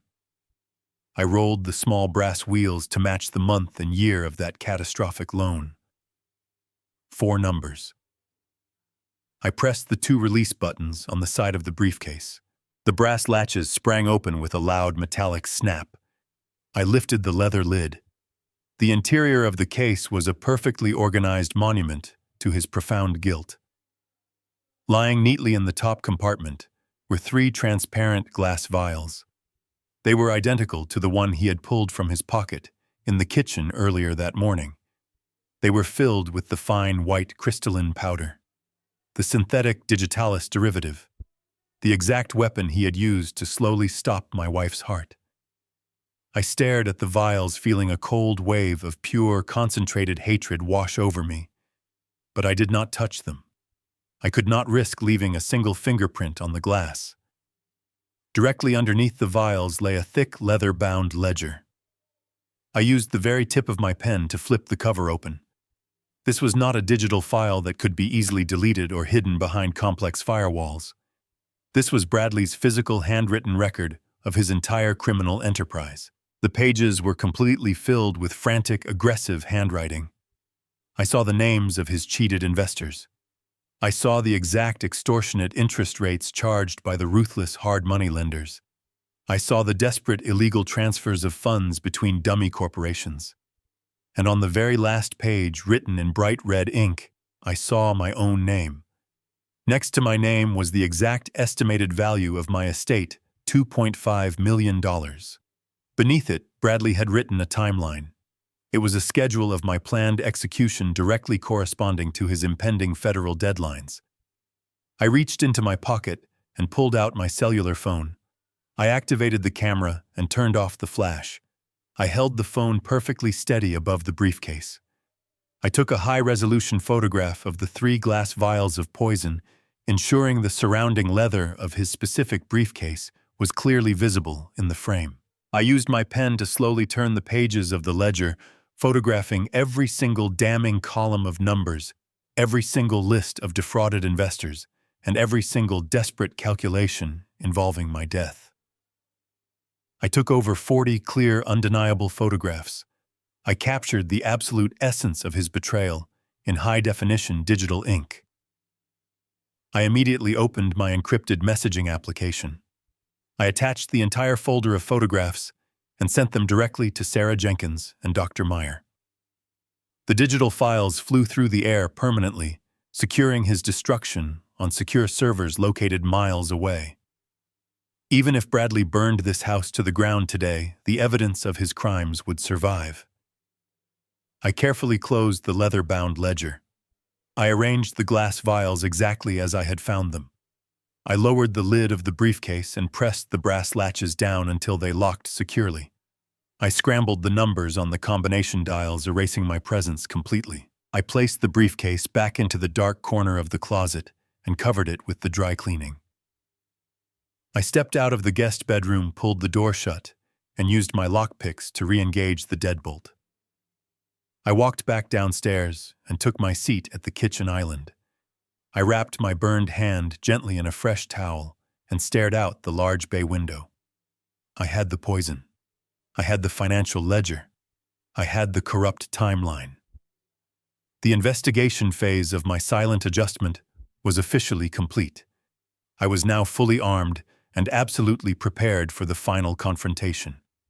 I simply had to wait for my murderous daughter and her desperate husband to return home and spring the trap themselves. The sound of their car pulling into the driveway broke the heavy silence of the late afternoon. The engine idled for a moment before shutting off entirely. I remained seated at the kitchen island, gently cradling my bandaged hand against my chest. I heard the front door open, followed immediately by the distinct sound of hushed, frantic whispering in the foyer. They were synchronizing their stories and rehearsing their lines one last time before stepping onto the stage.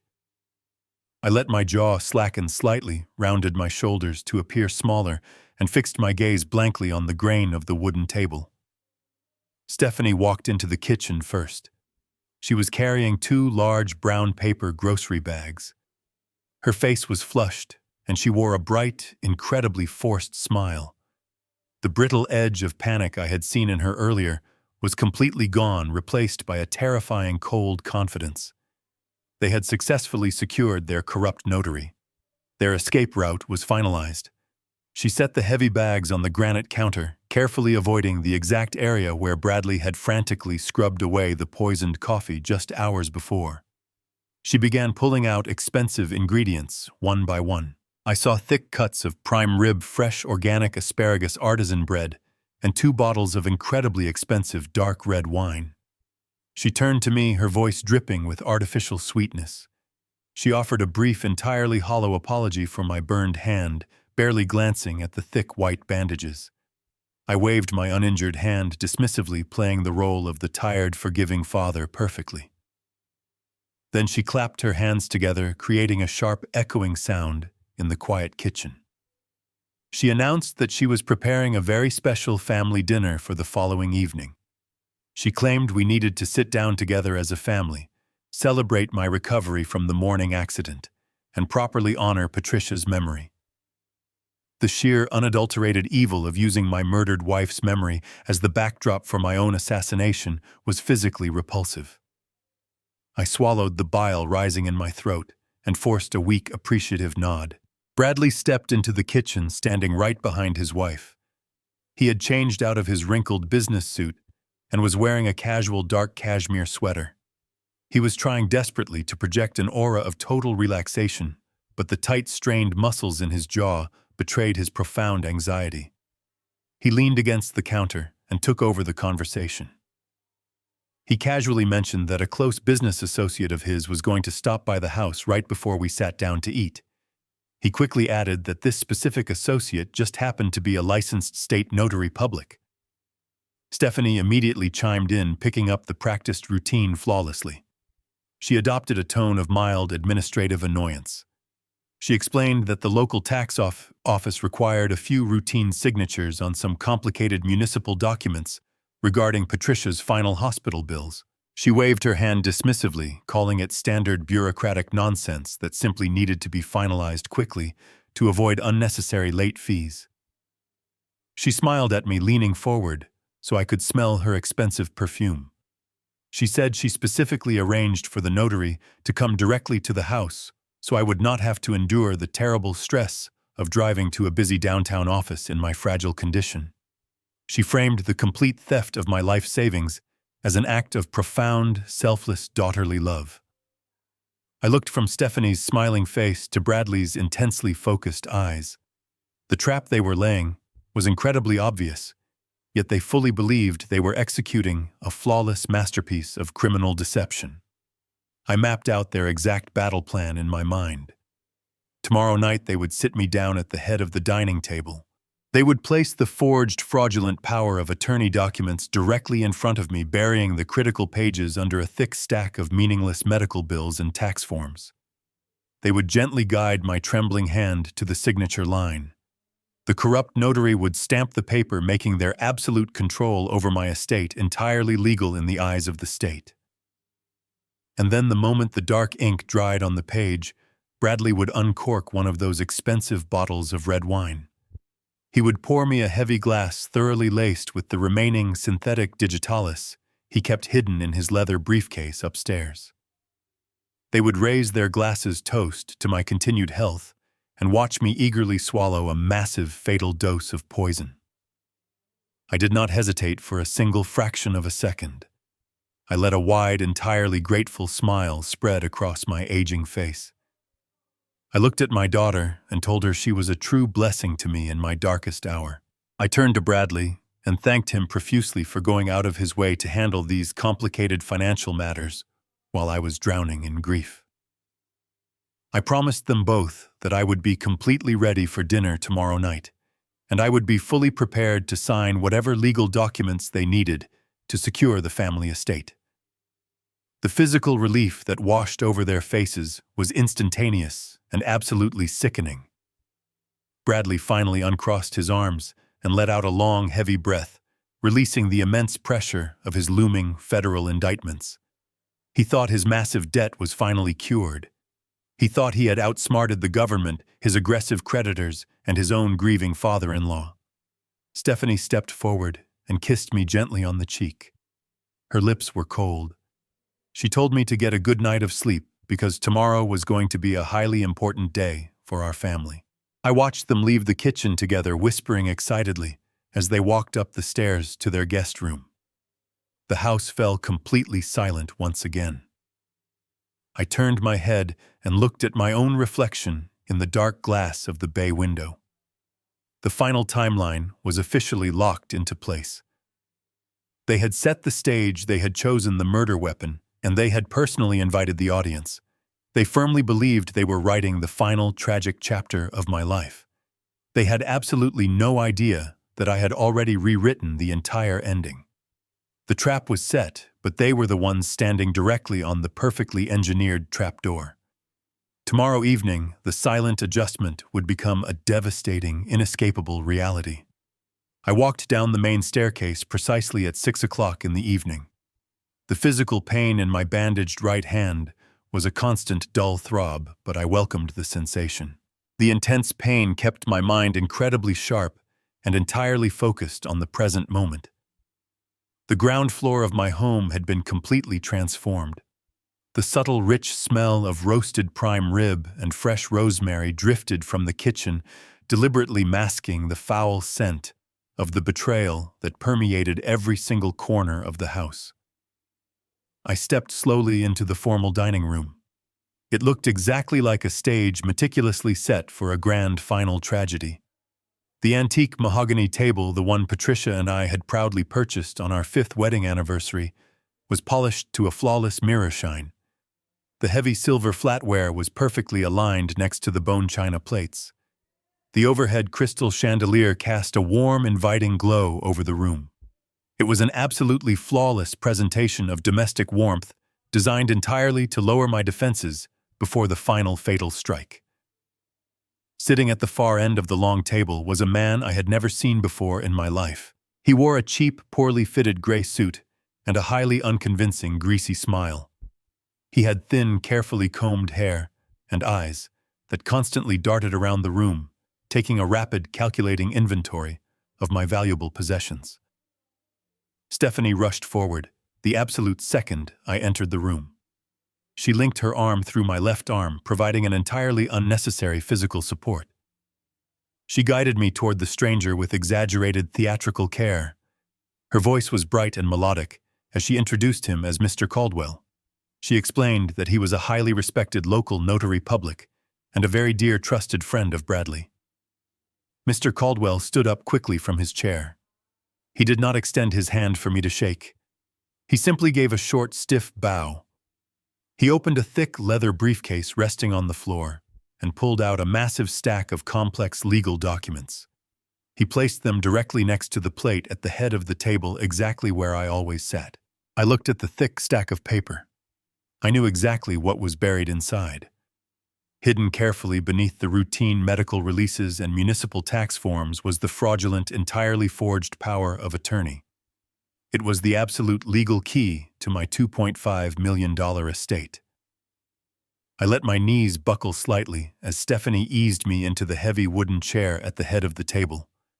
I kept my eyes wide and entirely unfocused. I thanked Mr. Caldwell for coming to the house on such incredibly short notice. I made my voice sound deeply weak and thoroughly exhausted. I told him the intense grief was making it very difficult for me to handle my own financial affairs. Mr. Caldwell smiled that practiced predatory smile again. He told me not to worry about a single thing. He claimed his only job was to make this difficult administrative transition as seamless as possible for my grieving family. He tapped the thick stack of documents with his heavy brass pen, stating that we would enjoy our wonderful dinner first and take care of the boring bureaucratic signatures immediately afterward. It was a perfectly orchestrated, coordinated lie. They needed me relaxed. They needed me completely compliant. Most importantly, they needed me to drink the wine. The heavy swinging door to the kitchen pushed open. Bradley walked into the dining room. He was carrying a large silver tray holding 2 open bottles of incredibly expensive dark red wine and 4 large crystal goblets. He had completely abandoned the frantic, terrified demeanor he displayed in the kitchen earlier that morning. He was currently wearing the smug, victorious expression of a man who firmly believed he had completely outsmarted the entire world. He set the heavy silver tray on the wooden side buffet table. He picked up the first bottle and poured 3 normal glasses of wine. He handed one to his wife and one to the corrupt notary. Then he turned his back to the room for exactly 3 seconds. He picked up the second bottle of wine. It was the exact same expensive vintage, the exact same dark ruby color, but I knew with absolute, terrifying certainty what he had done. He had carefully dissolved the massive remaining dose of synthetic digitalis from his hidden glass vials directly into that specific bottle. Bradley walked slowly toward the head of the table. He held the 4th crystal goblet tightly in his right hand. The dark red liquid caught the bright light of the chandelier, completely masking the deadly white powder swirling within. He reached down and placed the poisoned glass precisely in the center of my woven placemat, directly next to the stack of fraudulent legal documents. The symbolism of his action was incredibly profound and entirely sickening. He was offering me a fatal dose of poison with his right hand, while aggressively demanding the complete surrender of my life savings with his left. He placed his hand heavily on my shoulder and squeezed the bone tightly. He leaned down, placing his face uncomfortably close to my ear. He told me I needed a very strong drink to steady my fragile nerves. He said the wine would help me sleep peacefully tonight. He was literally wishing me a peaceful death directly to my face, entirely confident in his impending victory. I looked down at the dark red wine. The surface of the liquid was perfectly still. I looked around the elegant table. Stephanie had deliberately taken Patricia's usual seat at the opposite end of the table, claiming her role as the new matriarch of the estate. She was watching me with absolute predatory anticipation. Mr. Caldwell was organizing his official notary stamps, completely complicit in my execution for whatever small fee they had promised him. Bradley remained standing right beside me, looming over my chair like a dark, expectant shadow. They were all waiting for me to raise the glass to my lips. They were entirely convinced that this was the final tragic scene of my life. They firmly believed that in less than an hour my heart would violently give out, the forged documents would be legally stamped, and they would walk away to pay off their massive federal debts with my $2 million. They had absolutely no idea they were sitting inside a completely empty vault. They had no idea the offshore trust was already sealed and untouchable. They had no idea the Delaware Shell Company already legally owned the very floorboards beneath their feet. I sat at the head of the table, surrounded entirely by the ruthless monsters who had murdered my wife, and I felt absolutely no fear. The stage was perfectly set. The final trap was officially sprung. The crystal goblet sat perfectly still on the woven placemat. The dark ruby liquid caught the light from the chandelier overhead. I stared at the surface of the wine, feeling the heavy, suffocating weight of 3 pairs of eyes burning into my skin. Bradley stood just behind my right shoulder, his breathing shallow and rapid. He nudged the base of the glass slightly closer to my plate with his index finger. He whispered softly, urging me to take a long sip before we began the tedious paperwork. At the opposite end of the long mahogany table, my daughter Stephanie leaned forward in her chair. Her eyes were completely devoid of any human empathy. She looked like a predator waiting for a wounded animal to finally stop breathing. Mr. Caldwell sat quietly to my left, his fingers tapping impatiently against the thick stack of forged documents. The room was absolutely silent. The air was thick with their murderous anticipation. They firmly believed they had backed me into an inescapable corner. They thought my profound grief had completely paralyzed my survival instincts. I did not reach for the glass immediately. Instead, I placed both of my hands flat against the polished wooden table. I pushed my chair back slowly. The wooden legs scraped loudly against the hardwood floor, shattering the quiet tension in the room. I forced my legs to tremble as I stood up, maintaining the illusion of a weak, broken man for just a few more seconds. I reached out with my right hand, the one wrapped in thick white bandages from the morning coffee incident. I let my fingers hover over the rim of the poisoned goblet. Bradley let out a small, almost imperceptible sigh of profound relief. He thought I was preparing to make a final tragic toast to my deceased wife. I wrapped my bandaged fingers around the smooth crystal stem. I lifted the heavy glass a few inches off the table. I looked directly down the length of the table into Stephanie's cold, expectant eyes. I told her I wanted to dedicate this drink to the absolute truth.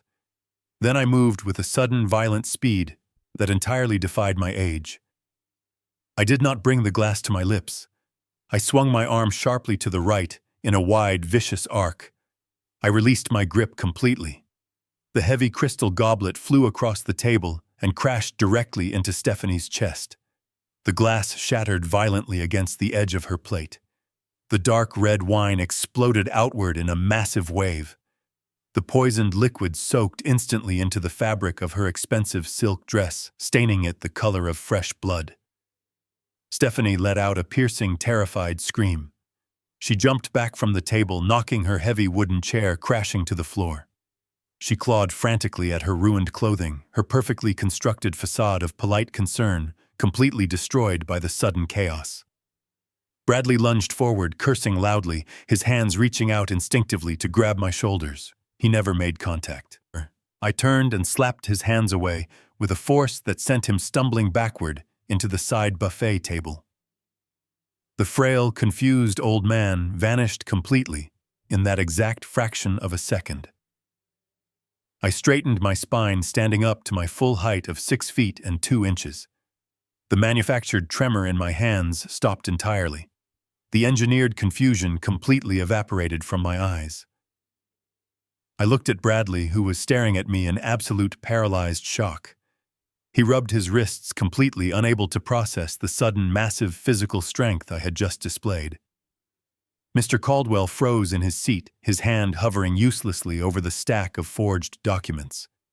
The entire dynamic of the room shifted with the force of a massive earthquake. They were no longer the hunters confidently cornering a wounded deer. They were suddenly trapped in a locked room with a fully awakened predator. I looked down at Stephanie. She was still gasping for air, staring in horror at the dark wine dripping from her clothes onto the expensive hardwood floor. I did not offer her a towel. I did not offer a single word of apology. I spoke, and my voice was completely unrecognizable to them.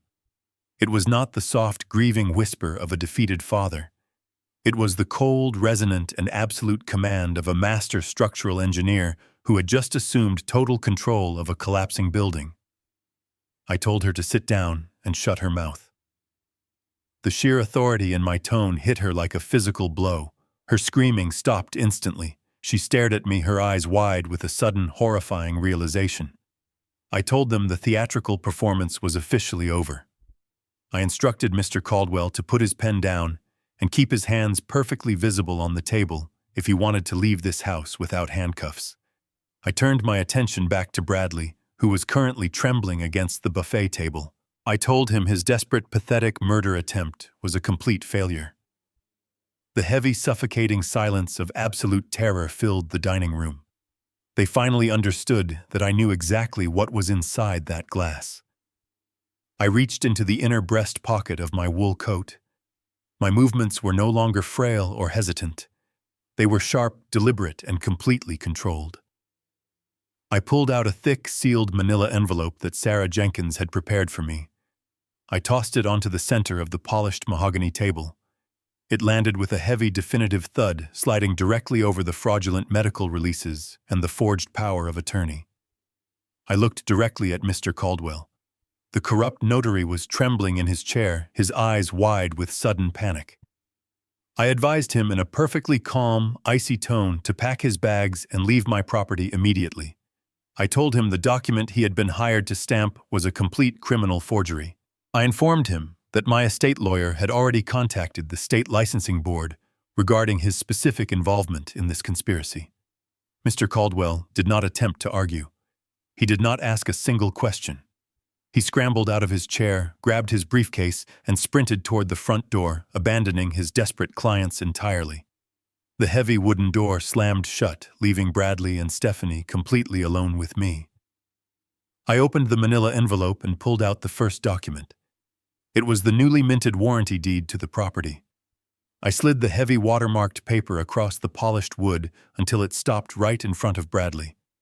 I commanded him to read the name of the legal owner. Bradley stared at me, his chest heaving with panicked breaths, before dropping his gaze to the document.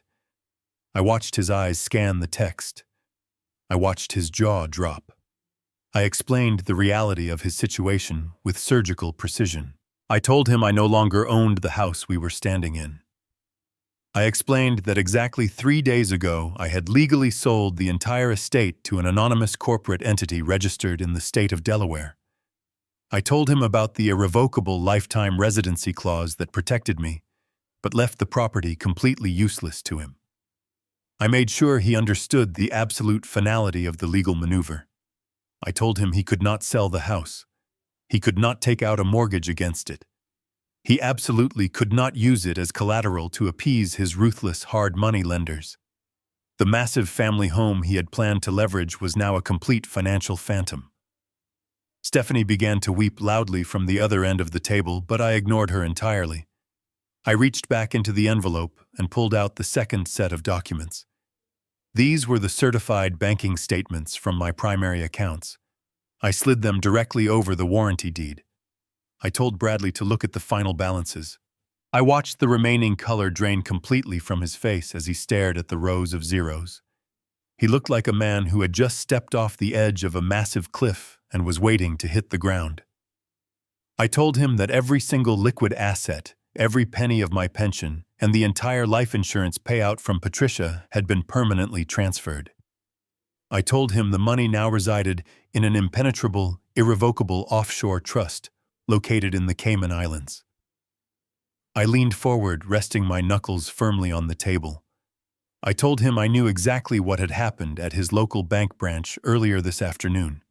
I told him I knew his desperate fraudulent wire transfer for $500,000 had violently failed due to entirely insufficient funds. I told him his corporate accounts were currently frozen and completely under investigation. The silence in the dining room was absolute, broken only by Stephanie sobbing into her wine-stained dress. I turned my attention to my daughter. I completely dismantled her artificial life.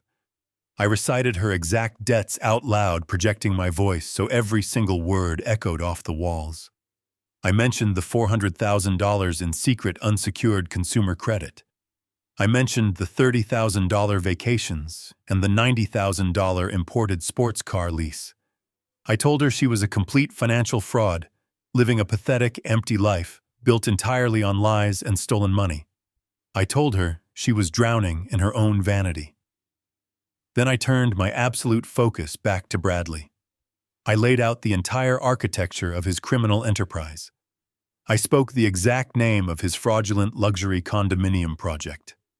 I stated the exact amount he owed to his private equity lenders, $1.8 million.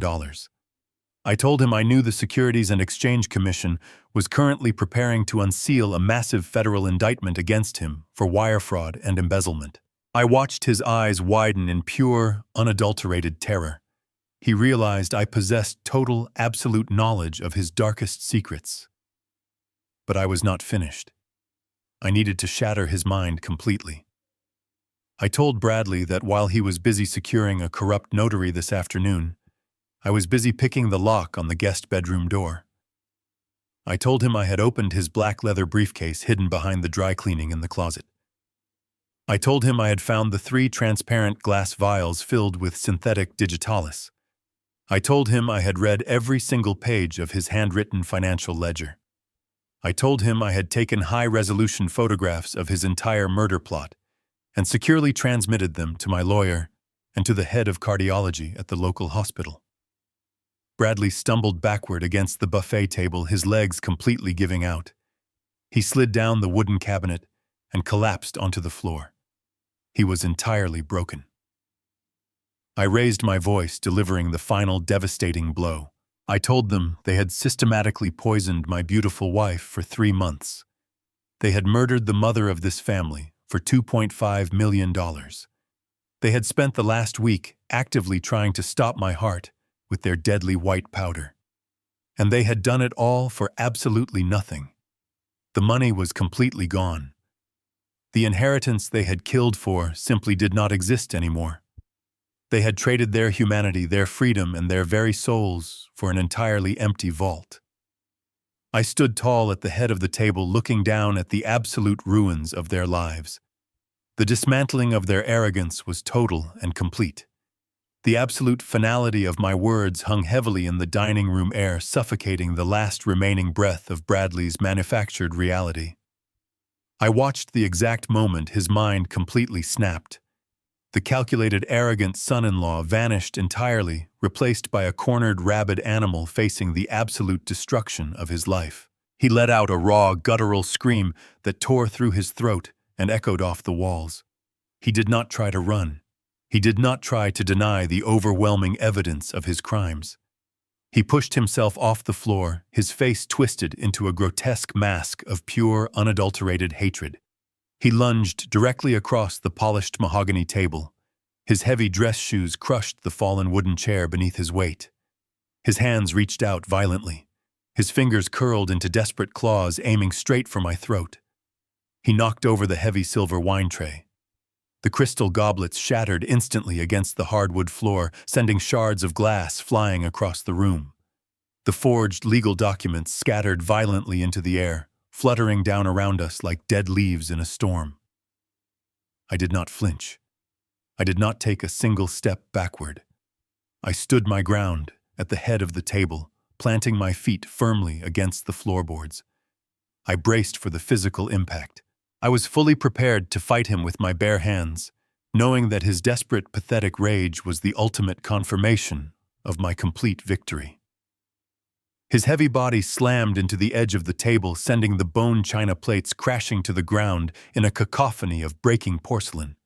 He grabbed the lapels of my wool coat, his eyes wide and completely manic. He screamed that I had ruined him. He screamed that he was going to kill me right here in the ruins of my own dining room. He pulled me violently forward, his hot, sour breath hitting my face. I looked directly into his manic eyes and told him he was already a dead man walking. Before his fingers could tighten around my neck, the heavy oak front door of my house exploded inward. The violent sound of splintering wood and shattering brass hinges echoed through the entire first floor like a massive thunderclap. The sheer acoustic force of the sudden breach stopped Bradley entirely in his tracks. His grip on my coat loosened as confusion temporarily overpowered his rage. We both turned our heads toward the main hallway. Heavy synchronized footsteps thundered rapidly across the foyer floorboards. Deep, commanding voices shouted clear, absolute orders, cutting sharply through the thick tension of the dining room. A flood of dark tactical uniforms poured into the formal dining space. 6 federal marshals wearing heavy ballistic vests swarmed the room, their weapons drawn, and leveled directly at Bradley's chest.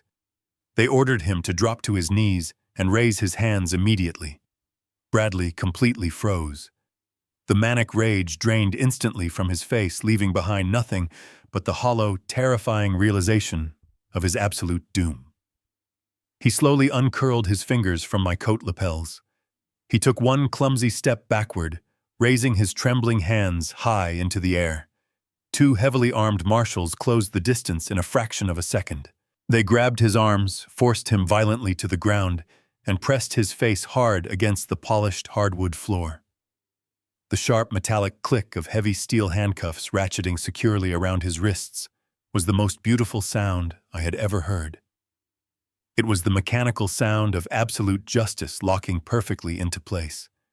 As the marshals secured Bradley firmly on the floor, Sarah Jenkins walked calmly through the shattered front entryway.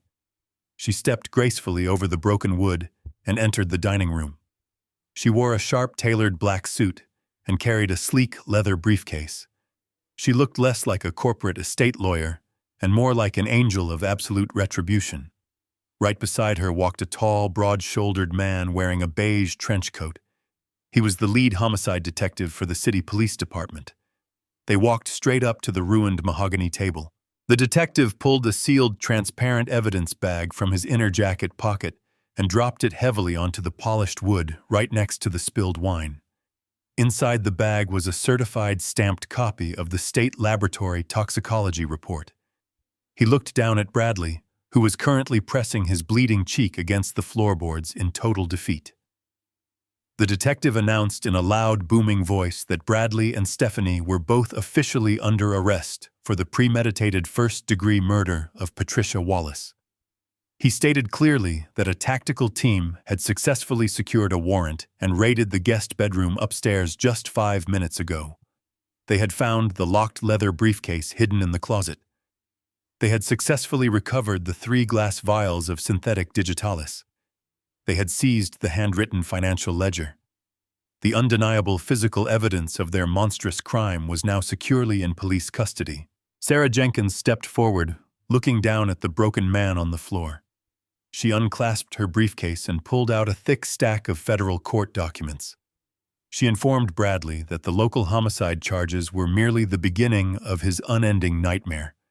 She formally announced that the Securities and Exchange Commission had officially unsealed his massive federal indictment less than an hour ago. She listed his crimes with cold, surgical precision.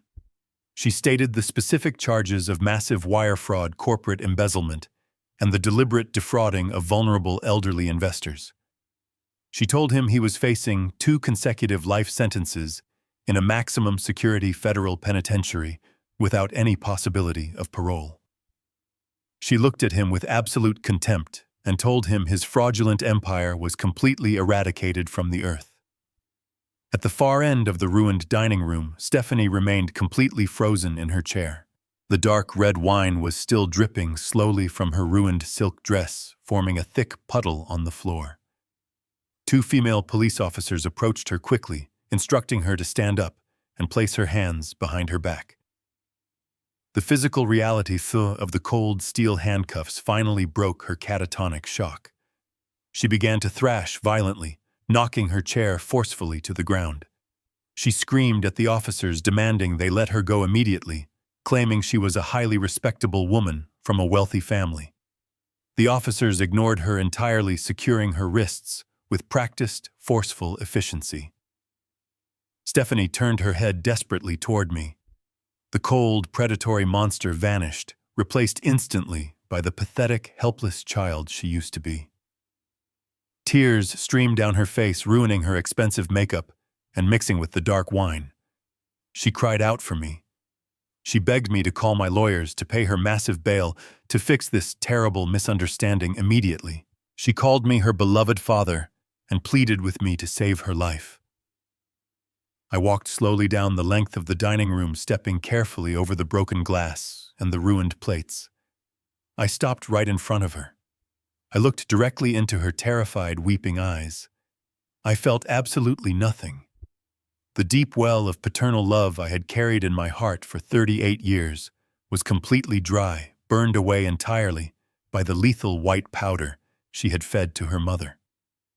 I kept my voice perfectly steady and incredibly quiet, ensuring she heard every single syllable over the chaos. I told her that I had no daughter. I told her the child I raised died the exact moment she decided to put poison into my wife's morning tea. I turned my back on her permanently and instructed the officers to get the murderers out of my house. The federal marshals hauled Bradley roughly to his feet. His expensive cashmere sweater was covered in thick dust and spilled wine. He was babbling incoherently, his mind completely shattered by the absolute magnitude of his defeat. They dragged him through the main hallway and out the front door.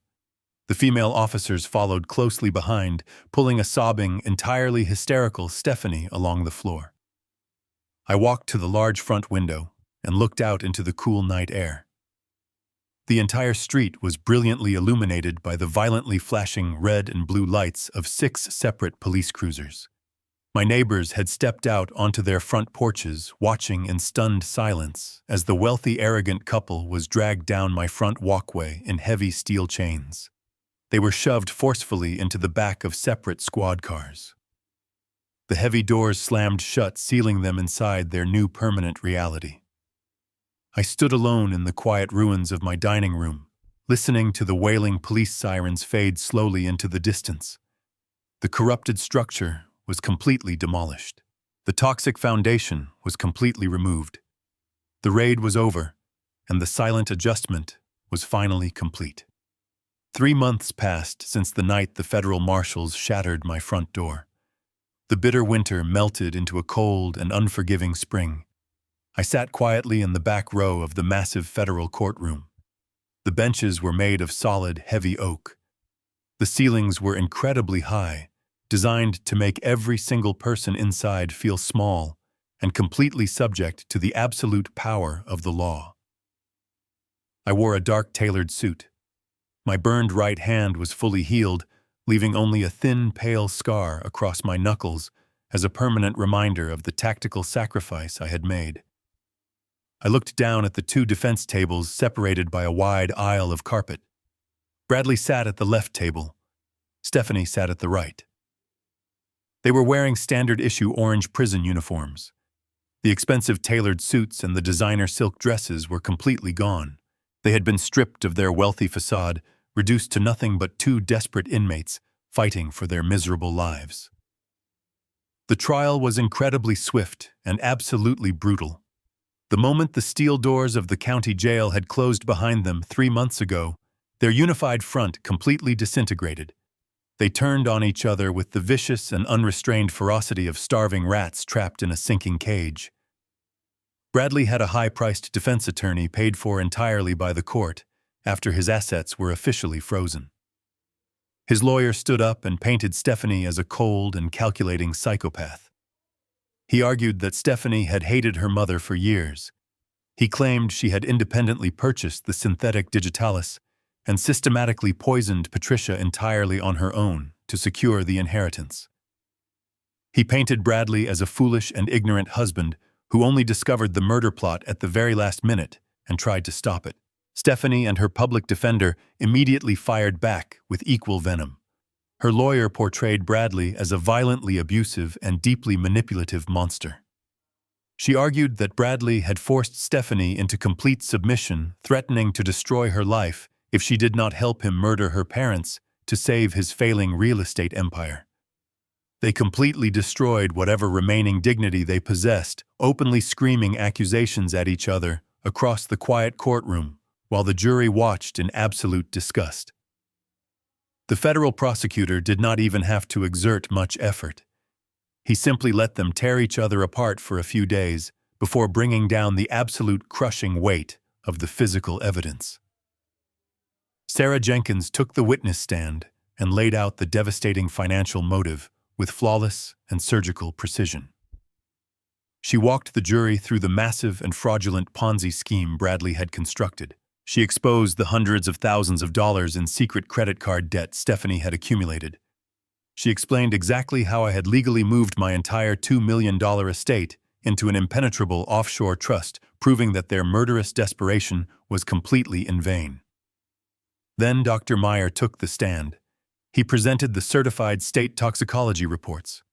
He explained the terrifying mechanics of the synthetic digitalis. He looked directly at the jury and described exactly how agonizing the final weeks of my wife had been. Finally, the prosecutor projected the high-resolution photographs I had taken inside the locked briefcase onto a massive screen in the center of the courtroom. The jury saw the 3 glass vials of poison. They saw the handwritten financial ledger detailing my planned execution. The physical proof was entirely absolute and completely undeniable. During his closing statement, the prosecutor walked over to the evidence table. He picked up the heavy plastic bag containing the tampered blood pressure capsules. He held the bag high in the air, allowing the bright courtroom lights to catch the lethal white powder mixed with the life-saving medicine. He told the jury that this was the ultimate symbol of their absolute depravity. They had taken a father and his unconditional trust and turned it into a daily game of Russian roulette. The prosecutor pointed a finger directly at Stephanie and called her a parasite who had fed entirely on the warm blood of her parents until there was absolutely nothing left but dry bones. The jury members nodded in solemn agreement. The entire trial felt less like a legal debate and more like a highly organized public execution of their character. The jury deliberated for less than 4 hours. When they returned to the jury box, they did not even glance in the direction of the defense tables. The foreperson stood up and read the verdict clearly into the microphone. Guilty on all counts of first-degree premeditated murder. Guilty on all counts of attempted murder. Guilty on all federal charges of wire fraud and massive corporate embezzlement. Bradley collapsed forward, burying his face in his shackled hands. Stephanie let out a loud and piercing wail that echoed terribly through the high ceilings of the courtroom. The presiding judge did not wait another day to deliver the sentencing. He adjusted his black robes, looked down from his high wooden bench, and delivered a speech that was entirely devoid of human mercy. He stated that in his 30 years on the judicial bench, he had never witnessed a more callous and grotesque display of absolute greed. He told them they had weaponized the sacred trust of a family to commit an unforgivable slaughter. He struck his wooden gavel against the sound block with a heavy and cracking sound. He sentenced Bradley to 2 consecutive life terms in a maximum security federal penitentiary without any possibility of parole. He sentenced Stephanie to the exact same fate in a state correctional facility for women. The heavy steel chains around their waists clinked loudly as the court bailiffs pulled them roughly to their feet. As they were being dragged toward the holding cells at the very back of the courtroom, Stephanie turned her head and looked back at me one final time.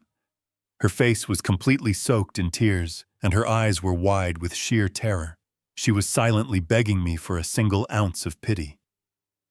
I sat perfectly still in the heavy oak pew. I did not blink. I did not nod. I gave her absolutely nothing. I watched the heavy wooden door close firmly behind them, locking them permanently in the dark. The morning air was sharp and biting. I walked slowly up the gentle green hill of the cemetery, feeling the damp morning dew soak into the leather of my shoes. The sky above was a brilliant, unbroken blue. I held a single red rose tightly in my hand. The cemetery was completely empty. There were no flashing police lights. There were no screaming lawyers. There were no desperate, greedy family members begging for unearned mercy. There was only the quiet, steady rustle of the winter wind moving through the ancient oak trees. I reached the crest of the hill and stopped. I stood before the polished granite headstone bearing Patricia's name. I looked at the deep letters carved into the stone. The permanence of the monument was both devastating and profoundly comforting. I knelt slowly onto the wet grass, ignoring the cold seeping into my trousers. I placed the bright red rose directly below the engraved dates of her life. I reached out and rested my palm flat against the freezing granite. The solid stone grounded me, connecting me to the absolute reality of her absence. I took a deep breath and began to speak to my wife. I did not whisper. I used my full, clear voice, letting the words carry freely across the silent, rolling lawns.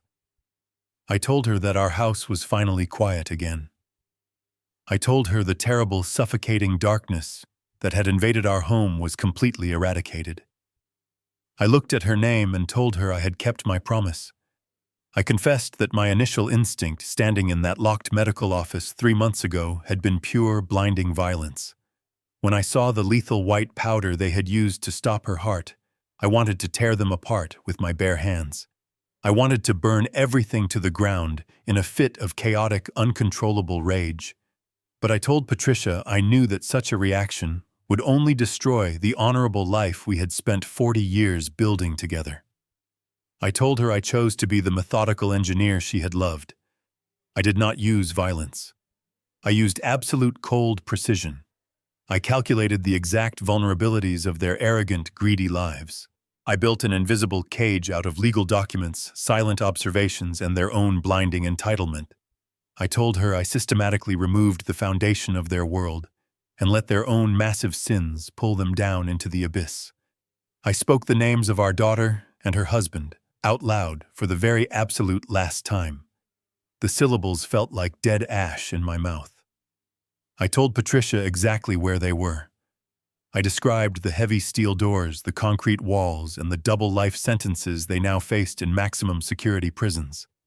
I assured her they could never hurt another living soul ever again. They were permanently locked away, completely consumed by the massive federal debts and the monstrous lies they had so desperately tried to hide. I told her I did not feel a single ounce of guilt or regret for putting them in those cages. They had chosen their dark path the very moment they slipped poison into her morning tea. I simply engineered the absolute inescapable consequences of their own horrific actions. I stood back up, planting my feet firmly on the ground. The warmth of the morning sun finally broke through the thin clouds, casting a bright golden light across the gray headstone. I told Patricia that her dignity was entirely restored. Her beautiful memory was no longer stained by their grotesque greed or their pathetic, artificial smiles. I promised her that the financial empire they had murdered her to steal was completely safe. I told her I was using the untouchable offshore trust to establish a massive educational scholarship in her name. Her legacy would not fund a fraudulent real estate empire or a desperate, vain lifestyle. Her legacy would build futures for honest, hardworking people. I looked at the red rose resting against the solid stone. I felt a deep, profound sense of peace settle permanently into my chest. The heavy, suffocating weight of the past 3 months lifted completely from my tired shoulders. The monsters were destroyed.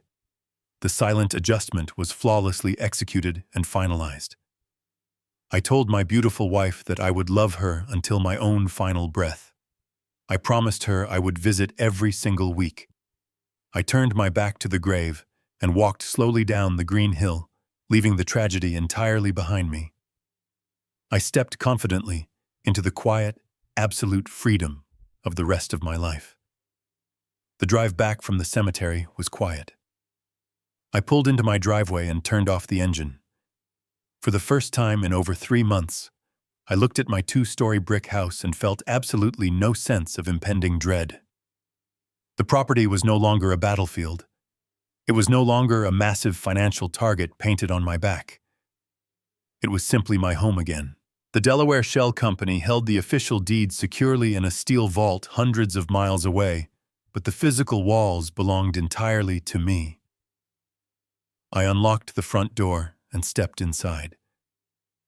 The heavy, suffocating silence that had haunted these rooms since Patricia passed away was completely gone. It was replaced by a deep, profound tranquility. I walked through the main hallway, my footsteps echoing softly against the hardwood floors. There were no packed cardboard boxes. There were no greedy whispers leaking from the guest bedroom. The house was clean, empty, and perfectly secure. I had successfully reinforced the foundation of my own life. I walked into my home office and sat down at my desk.